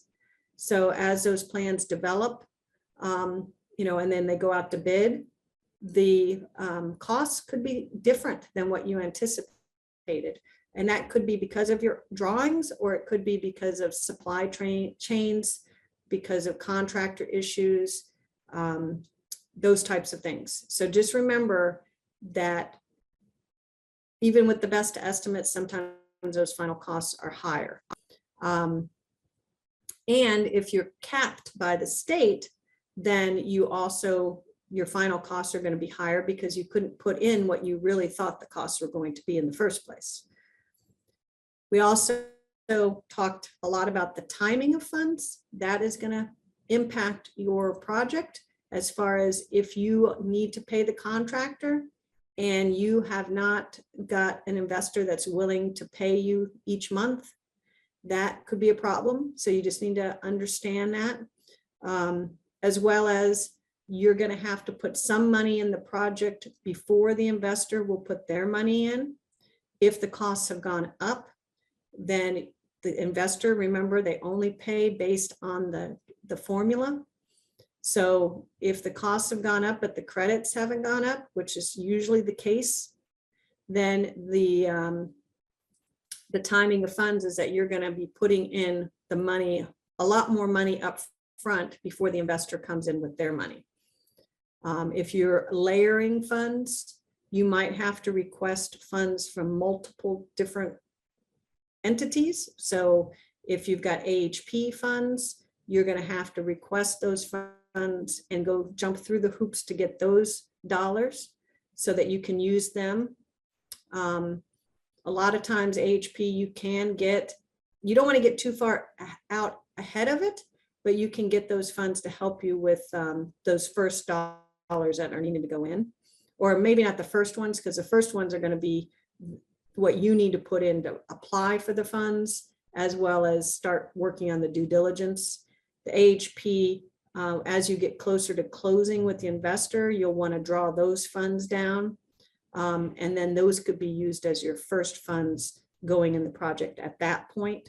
You don't want to get too far ahead of the AHP, because sometimes, it doesn't happen very often, but sometimes other things don't come in line as quickly as you would want. And if you draw down that AHP money, and then for some reason the construction price is like double what you thought it was going to be, and now you're going to have to go and find additional funding for your project, the AHP people might start knocking at your door and say, hey, you need to give us this money back, or what's going on with your project. So you don't want to get out too far ahead of it.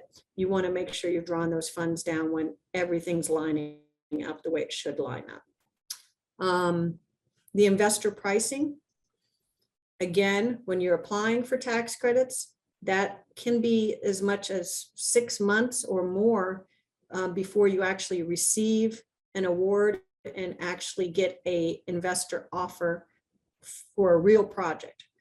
You can get the investor to give you a letter of intent for your application, and they will basically give you whatever you want. If you say, can you do this and give me an 85-cent offer? They might say, that's a little high, higher than what we're seeing now, but here you go, if that's what you need to put your application in. But that letter will expire prior to you getting credits.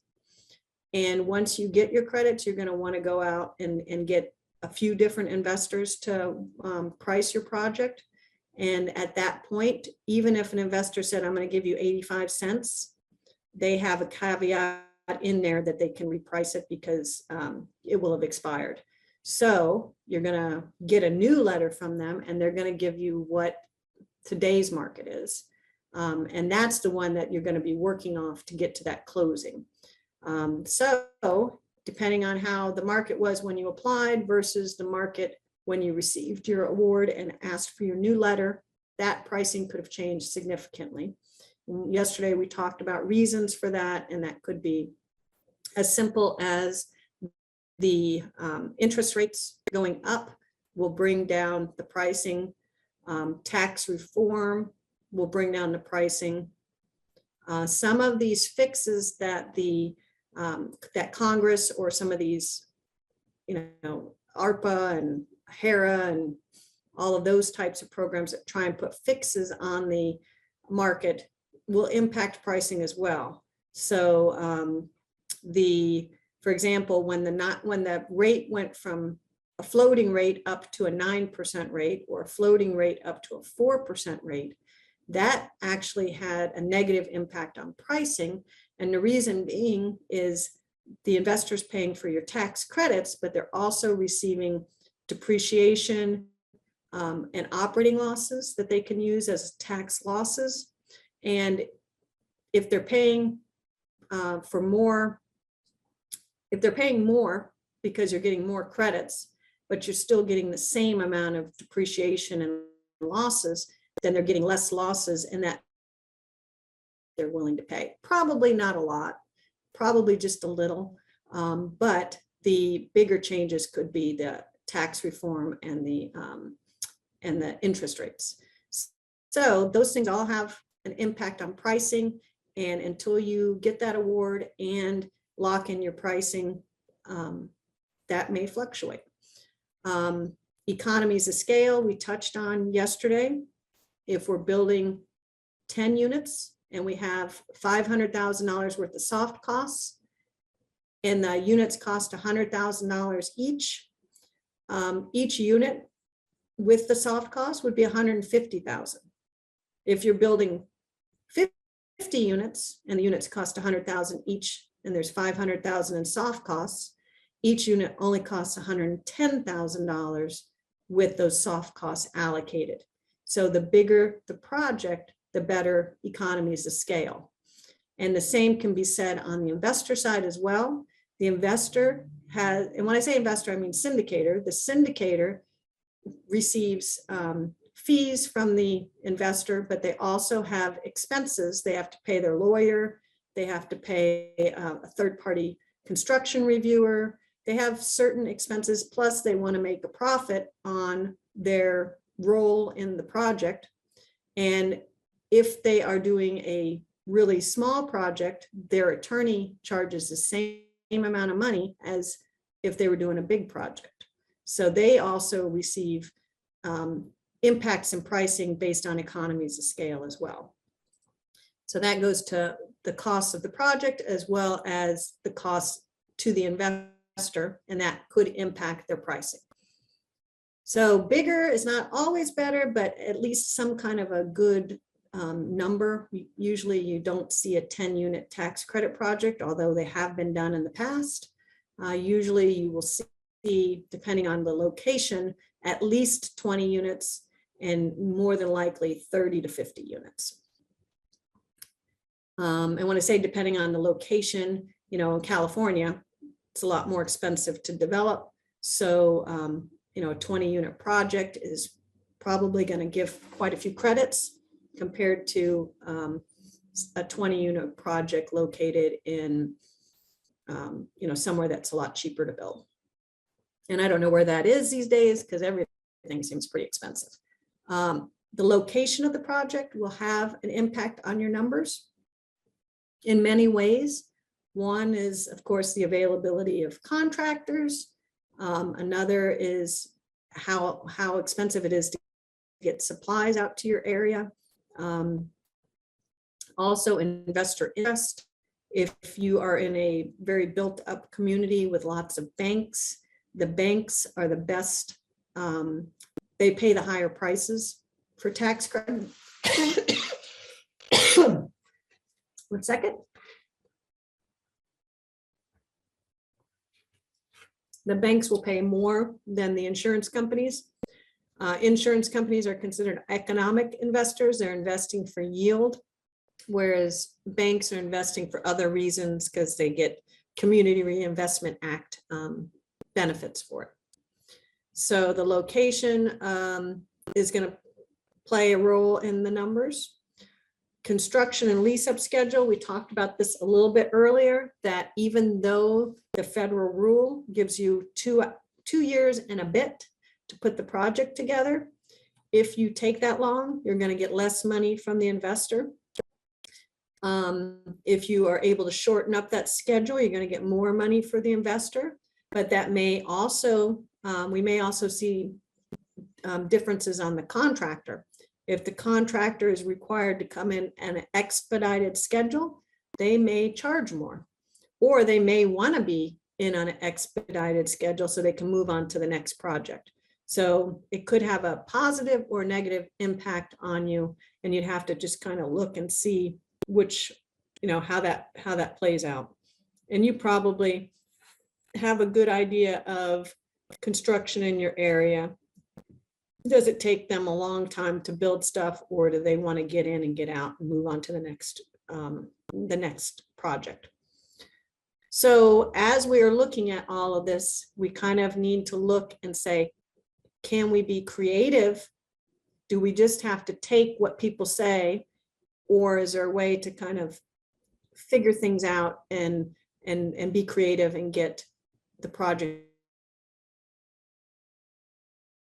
need done?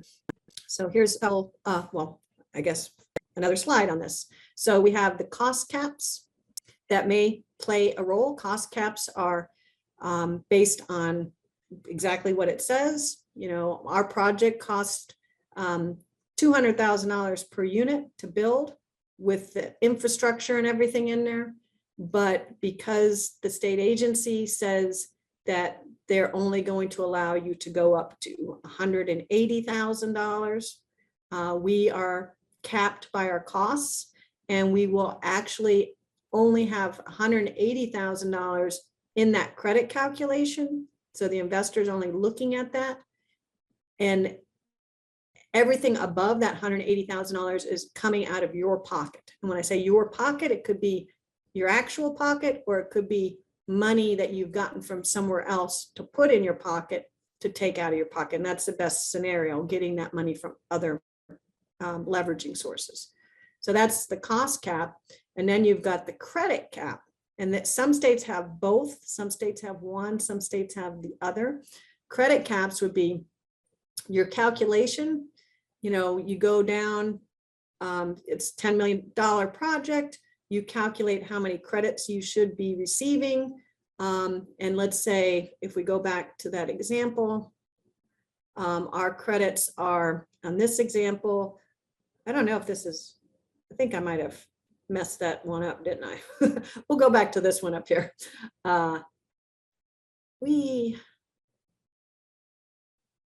Okay, so in this one, our credits based on this size project was 6.4 million. If we did that, I'm embarrassed to say, but I'm doing a calculator thing here. So usually they tell you on your annual amount. So it's 640,575 is how much we annually get in credits. I divide that by 30 units. So we're asking for $21,352 per unit. The state might say, they might have a rule, and Washington State has this, not Minnesota, New Mexico has that whole credit efficiency category where you might get points for doing this, but they might say, instead of you being eligible for 21,000 in credits, they might say, well, wait a minute, we only give 18,000 in credits per unit. And if that's the case, then that number, the 5,675,000, or this number would go down. And then this number would go down. And then this number would, or this number would stay the same. This number would go down because the investor is paying based on that. And then this number would go up, which is the amount you would have to put in. So that would be a credit cap. And then it could be the worst where it's both are capped. Usually if both are capped, the credit cap, usually equals out to about the same amount that the TDC cap would be, but not always. Hopefully that makes sense. I'm going back down.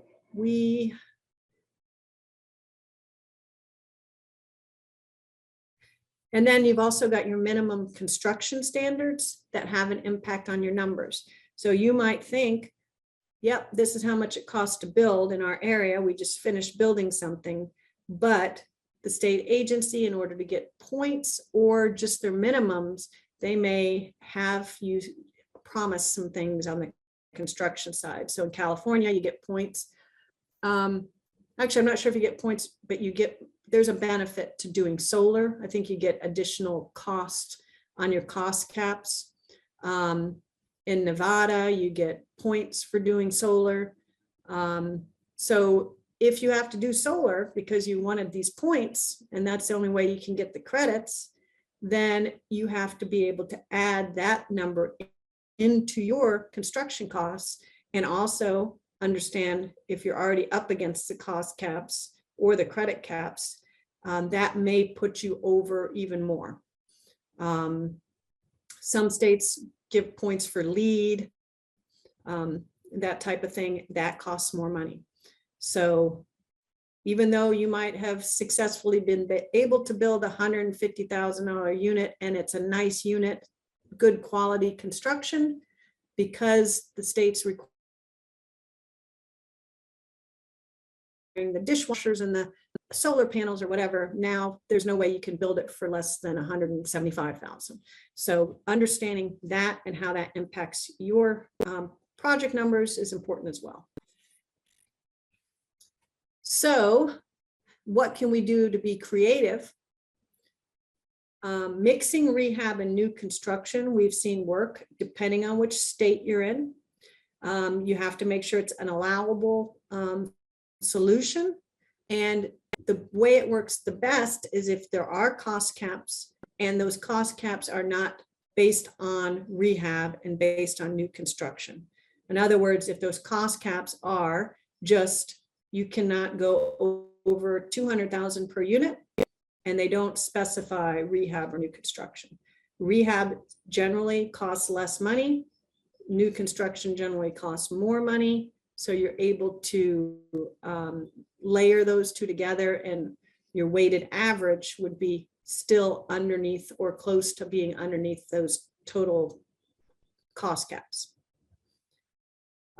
Scattered site and subdivision, one or the other might be a better approach, or you could do a mix of the two. So if you're doing a subdivision and you need money for infrastructure, that brings your money, you need more money.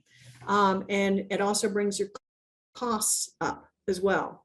So, and depending on your subdivision size, you might only need 15 units in that area, and it's not going to get you economies of scale. So if you're able to do a few scattered site as well as that subdivision, a lot of times those scattered site are infill projects that don't require any additional infrastructure. If you can put a few of those up as well as your subdivision, you have higher costs on the subdivision, lower costs on the scattered site, and then you layer those together to get a better weighted average cost. The only downside to doing that is usually your soft costs are going to go up a little bit, because on the subdivision, if you're doing a environmental or a survey, it's all there in one spot. It's one environmental. But if you're doing scattered site, you're going to have to do, depending on how many scattered sites you have to do environmentals on each of those sites as well. So that may or may not, depending on what those costs are, may not be a good idea to do, but it's something to look at as a possible way to spread those costs out. The other thing is supportive housing. We had a few slides on that yesterday, and the reason being is we are seeing a whole lot more money being thrown out for supportive housing and a whole lot more vouchers and operating subsidies for supportive housing. So that could be a solution if you're wanting to build something. It could even be economic development, because if you're getting it fully funded as well as operationally funded, it might throw off some cash flow to help you with your other programs. And then, of course, multiple funding sources, just like we did in the slide that nobody could see, that I was trying to manipulate a little bit there.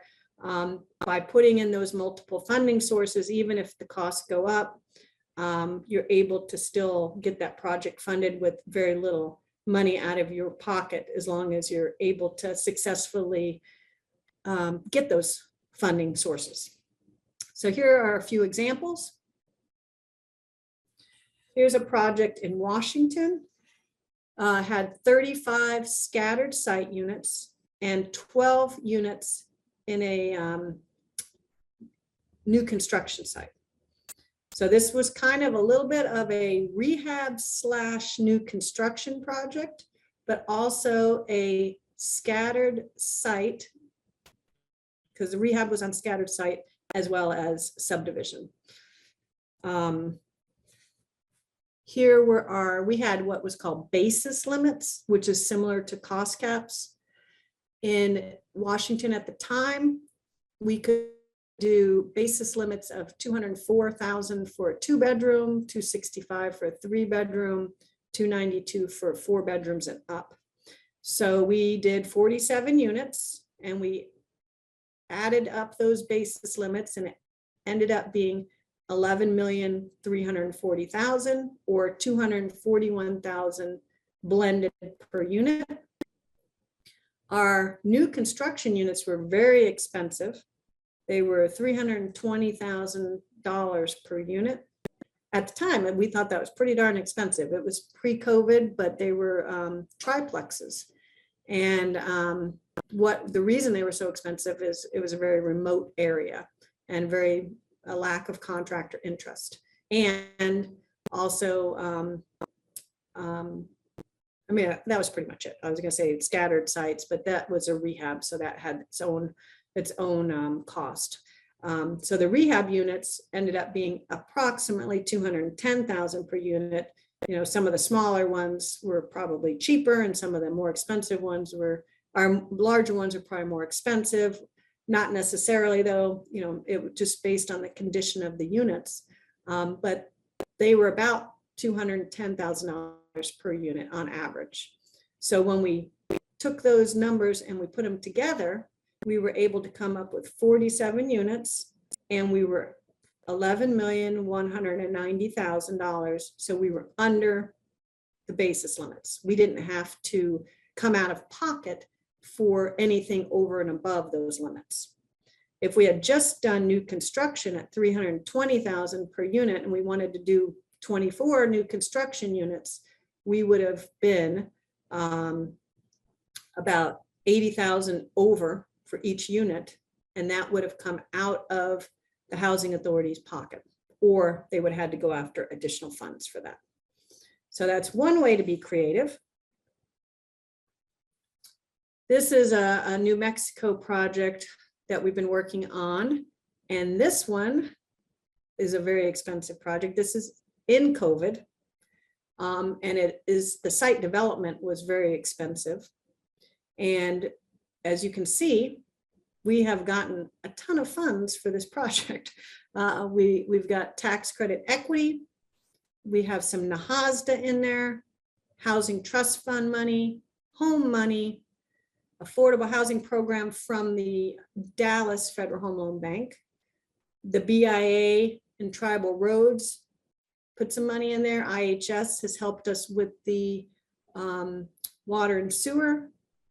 We got ICDBG twice. So we got one as an imminent threat grant. And that was for something different than the ICDBG that we had. That was for the roads, some additional road money and electric and a water tower. So we had two different ICDBGs, which you can do because you decide what you're funding with that ICDBG. So we had one for the water, like I said, the water tower and the roads and electric. And then the other one was for the housing itself because we were still short money. We got some ARPA funds and we also got some state transportation funds. New Mexico gave us a grant in transportation funds. So even though it seemed like that project was going to work with just tax credits, housing trust fund, home, and the HASDA money when we first started working on it, because of the site development, and it became so expensive, we had to go after all these other different sources of funding. And we were able to get pretty much everything we applied for. And it, you know, it's proceeding, and we should be in good shape at some point. Hopefully we don't have to apply for additional funds. And then here's an example with, in Nevada, project that we're getting ready to close right now. We applied for, so they did a project one. I don't have that slide on here. We ended up getting ICDBG as well as AHP, and we were able to fully fund the project with that. It was a $900,000 ICDBG, was $1 million in AHP and tax credit equity, and we were able to fully fund the project. We knew we were doing a project two, and we knew that costs were going to be going up because our first project we got like right when COVID was starting. We had a difficult time getting contractors, but we ended up going with a modular construction, and that saved us some money. So we were able to be fully funded on project one, even with less funds. But project two, we wanted to do stick built. We're not sure if we're going to be able to do that or not because our bids are out right now.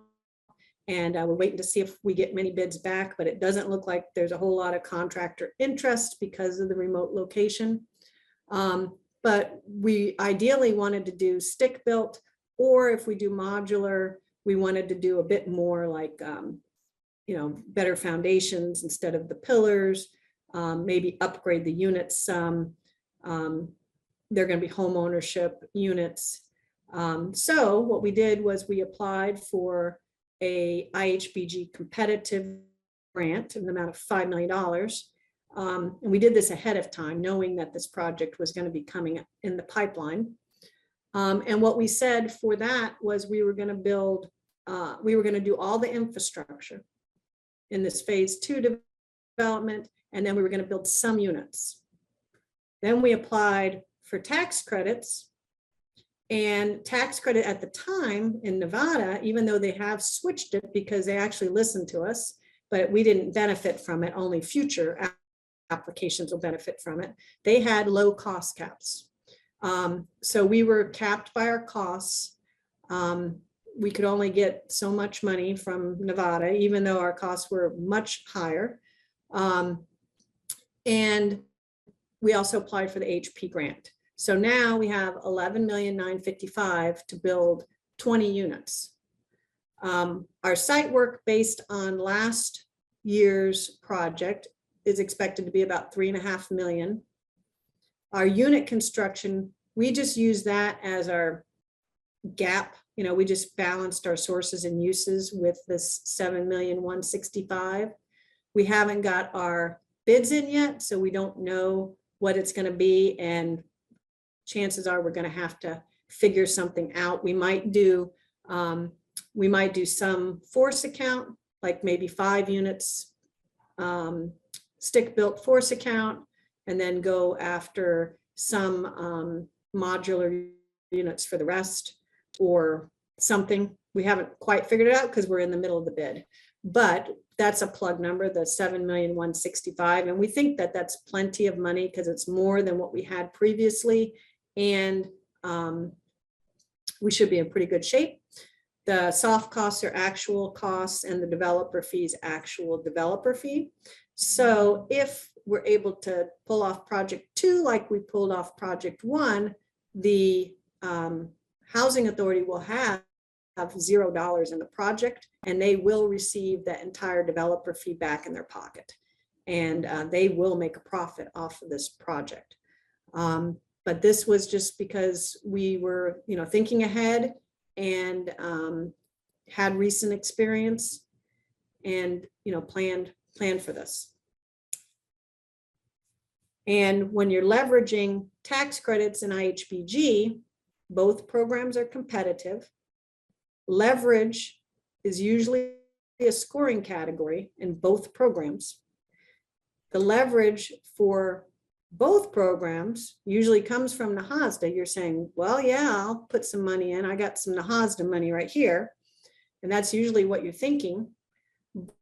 But in a perfect situation, you can use the tax credits to leverage the IHBG competitive project and leverage the IHBG competitive funds, use the IHBG competitive funds to leverage the tax credits. Both of them are putting in more than is needed to maximize the leveraging. Of course, you may not have one or both at the time that you apply. So when we applied for IHBG competitive, we did not have the tax credits. We knew we were going to apply for them. So we had to show that the housing authority was going to use their NAHASDA funds to leverage. But once we get the tax credits, we're able to substitute the tax credits as long as we continue moving along the path and build that project. And as long as we don't have too many sources, because we need to make sure that each source has its place. So are people happy? I mean, is HUD happy? They should be, because under, I'll do it backwards here, under the IHBG program, we promised 11 or 12 acres of infrastructure or site work, as well as 10 housing units. And they were a combination of 2 and 3 bedrooms. So we had 25 bedrooms. And we said there was going to be room for future housing to be completed within 5 years. With tax credits, we were able to do 14 additional units, 65 additional bedrooms, and we're going to build them a lot sooner than 5 years. So I would say HUD should be pretty happy.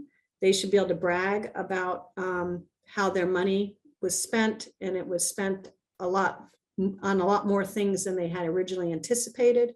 I know I was at the LIHTC convention when HUD was talking about their awards coming up, and they said that they weren't able to fund as much as far as total projects, total bedrooms, total housing units because of the increase in costs. So this should make them happy because they're actually going to get more than what they anticipated. And then the tax credits are happy because they, I said 24 units. I thought it was 20 units, but it could be 24 units.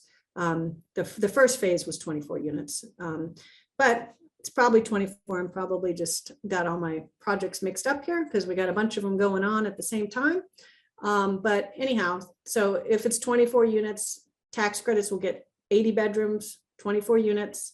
Without the IHBG funds, the housing authority would have had to use 5 million of their own funds, or they would have had to do less units because they didn't have 5 million. And the project would have had difficulty winning an award because they wouldn't have had enough, they either would have had a tiny project that didn't make sense, or they wouldn't have had enough leverage in there. And the investor wouldn't have been as attracted because, again, they don't want to work on 10-unit projects. They want to work on bigger projects. And if the housing authority is having to put in $5 million of their own money, what does that do to their financial statements? They want to see strong financial statements so that the housing authority can subsidize the units if need be going forward. So it just makes the project a lot stronger. This is a good example of really thinking ahead and going through that process of trying to figure out, kind of like that first day, what is it we're trying to accomplish? How can we do this? What are the timing? And making sure that all the issues of placing in service, then we're in good shape. So there we go. And that is pretty much the last slide. Now, what I thought I would do, if anybody's interested, is go on to a website that's very helpful in helping you navigate some of your state housing agencies, as well as other funding programs. I'll go ahead and do that. And then in 15 minutes, when it's time to break for lunch, we'll talk about whether or not you want to have any questions, or if you want to stay on for a few more minutes if we haven't quite navigated. Sorry, there's one more slide. Don't forget your post-assessment survey. Anyhow, I'm going to go out of here.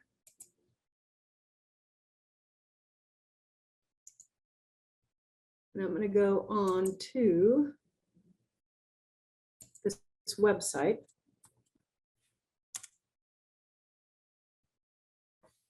It's called Novogradic. It's a accounting firm that does a lot with different funding programs. It's novacode.com. And as you can see, they've got affordable housing, new markets, which we talked about yesterday. There's different things on.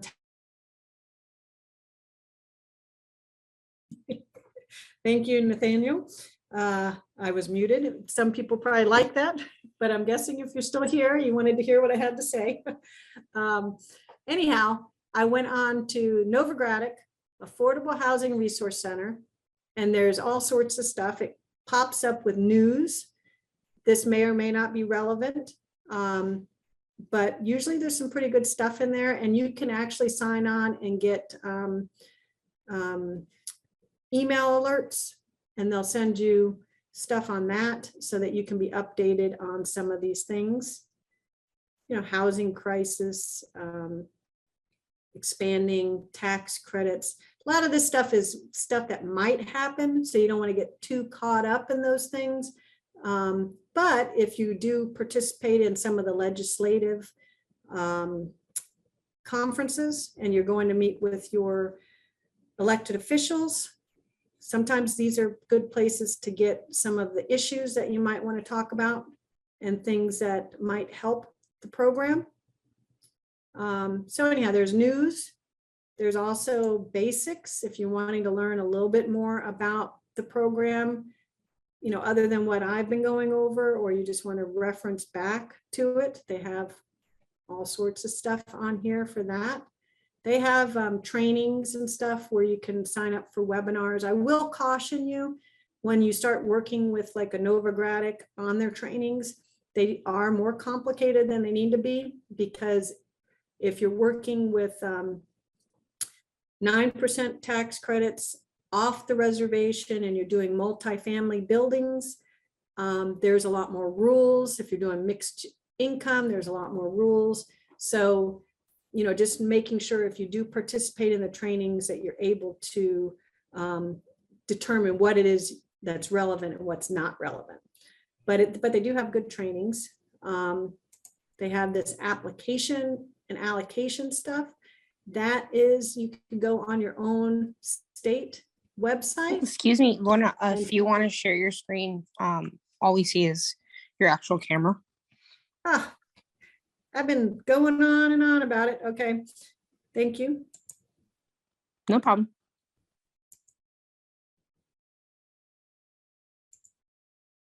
Okay, so now I'm going to go back real quick, because I've been like Vanna White with my cursor, and showing you all sorts of stuff like, woo, look at that. But evidently nobody's seen it. So I'm just going to go back real quick. I'm not going to talk as much about it, but when I was talking about that first, this is Novogradac. Here are all of those places I was talking about that might be of interest to you. But then I went into the affordable housing. This is the recent news that I said might be interesting, especially if you're going to talk with your elected officials. They have things that might be happening with legislation, stuff like that. And then I went into here, which is the basics, that has a little bit more information on trainings. And I think there's even more stuff on trainings. Might have to go down more. But somewhere on here, there's stuff about additional trainings. And then I was in application. This would be where you would go to get on your state website. So depending, each one's different. But if I went into Arizona, for example, it brings up this. It talks about general stuff, news, and then you can also, they have ARPA money as well. Not sure how you get it. You'd have to go in there and figure that out. There's documents and links, training and events. Normally, when you're a developer, which that is what you are, you're developing housing, you would go into rental development. And it talks about the programs that they have in that state, and then gets you to different pages. So there's your low-income housing tax credits, your private activity bonds, housing fund, that's probably your housing trust funds. And they give a little bit of information on that and what's available. The publications in Arizona is where you want to be to get your information. Again, you can go into specific items. So low-income housing tax credits, housing trust funds, whatever else that interests you. But if we go over to housing allocation plans, it has your QAPs, forms. You can do the same thing under forms. There's your rental development, low-income housing tax credit, and there's how you apply. There's your application materials. They also have your home money on this page. Each one's different. Questions and answers. Goes back to your reservation of credit list, your application list. And that's how you can determine what people scored and whether or not you're going to be competitive. Okay, so that's all for Arizona, but you could do the same thing in California or New Mexico. Let me get off of that. And then for the federal home loan banks that we talked about yesterday, there's not really one place.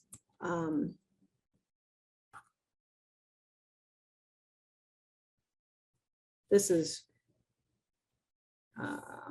I would just do a search, because normally I go on the Des Moines district and I could probably get that up pretty easily. But you're going to want to go on your district. But this just shows you kind of the ideas. You'd go into the resources, products and services, affordable housing.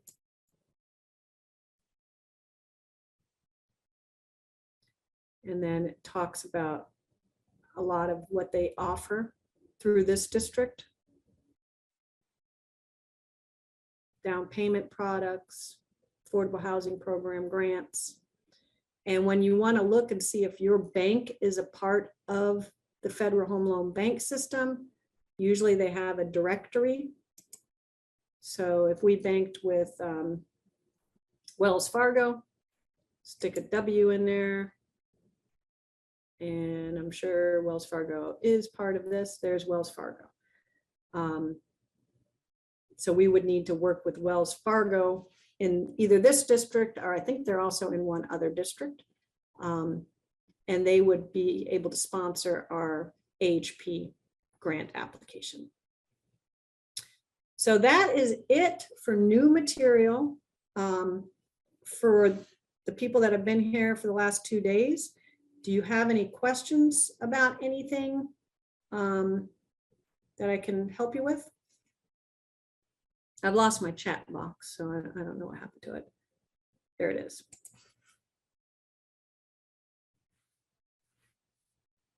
All right, so for those people, there's nothing more to learn. For people that got on, if you're still on, that were only here for today, I'm willing to stay after for a little while and answer any questions on other sources of funds. I could go back very quickly through some of the slides, or if you feel like you've gotten enough out of it and you really don't, you think you can look at the presentation on your own, that's fine as well. So we got a question here. The question is, are there any tribal focused housing voucher programs, or do tribal entities need to compete for general vouchers for project base, for example? So the general one could be your VASH, if you've been able to apply for VASH veterans vouchers. Those can certainly be used, but normally you are going to have to go out and not necessarily compete. It depends on which state you're in, and usually it's not just the state, it's also down to the county or even city level, depending on where you're at, that you may just be able to request vouchers, and if they have them, they will give them to you. There are a lot more vouchers out there now than there have been because of COVID. But we have successfully gotten vouchers for our projects. And again, it just really depends on where you're located at. If you're, that request would flow. Yeah, you would flow it through the public housing agency in your area. So for example, if you were a tribe in Southern California and you were located in San Diego County, you would go to the San Diego housing agency or authority, and you would just ask them if they have any credits, or not credits, vouchers. They may say, we do, but we have a competition, or they may say, yeah, we do, it's first come, first serve, or yes, we just got allocated them through ARPA and we certainly have some available. What do you need? So you would want to start that conversation. When we talked about it yesterday, I also said you might get some pushback from other entities that think that you're not eligible to receive those. You are eligible to receive them if it's a new construction project and it is a tax credit project.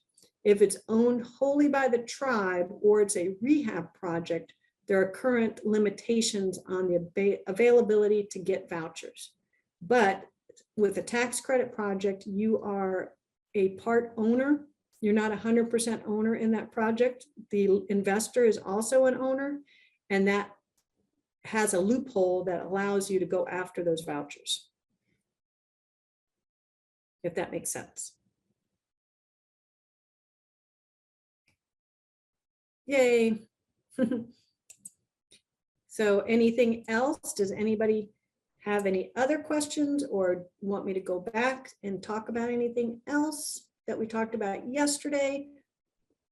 Or are we all good and we just have an early day of it?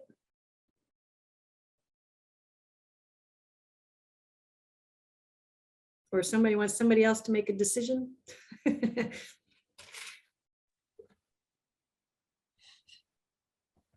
Keep in mind, everybody, that your certificates, as well as the After training survey will be sent out next week from the first pick team. I'm also going to be putting the after training survey in the chat as well.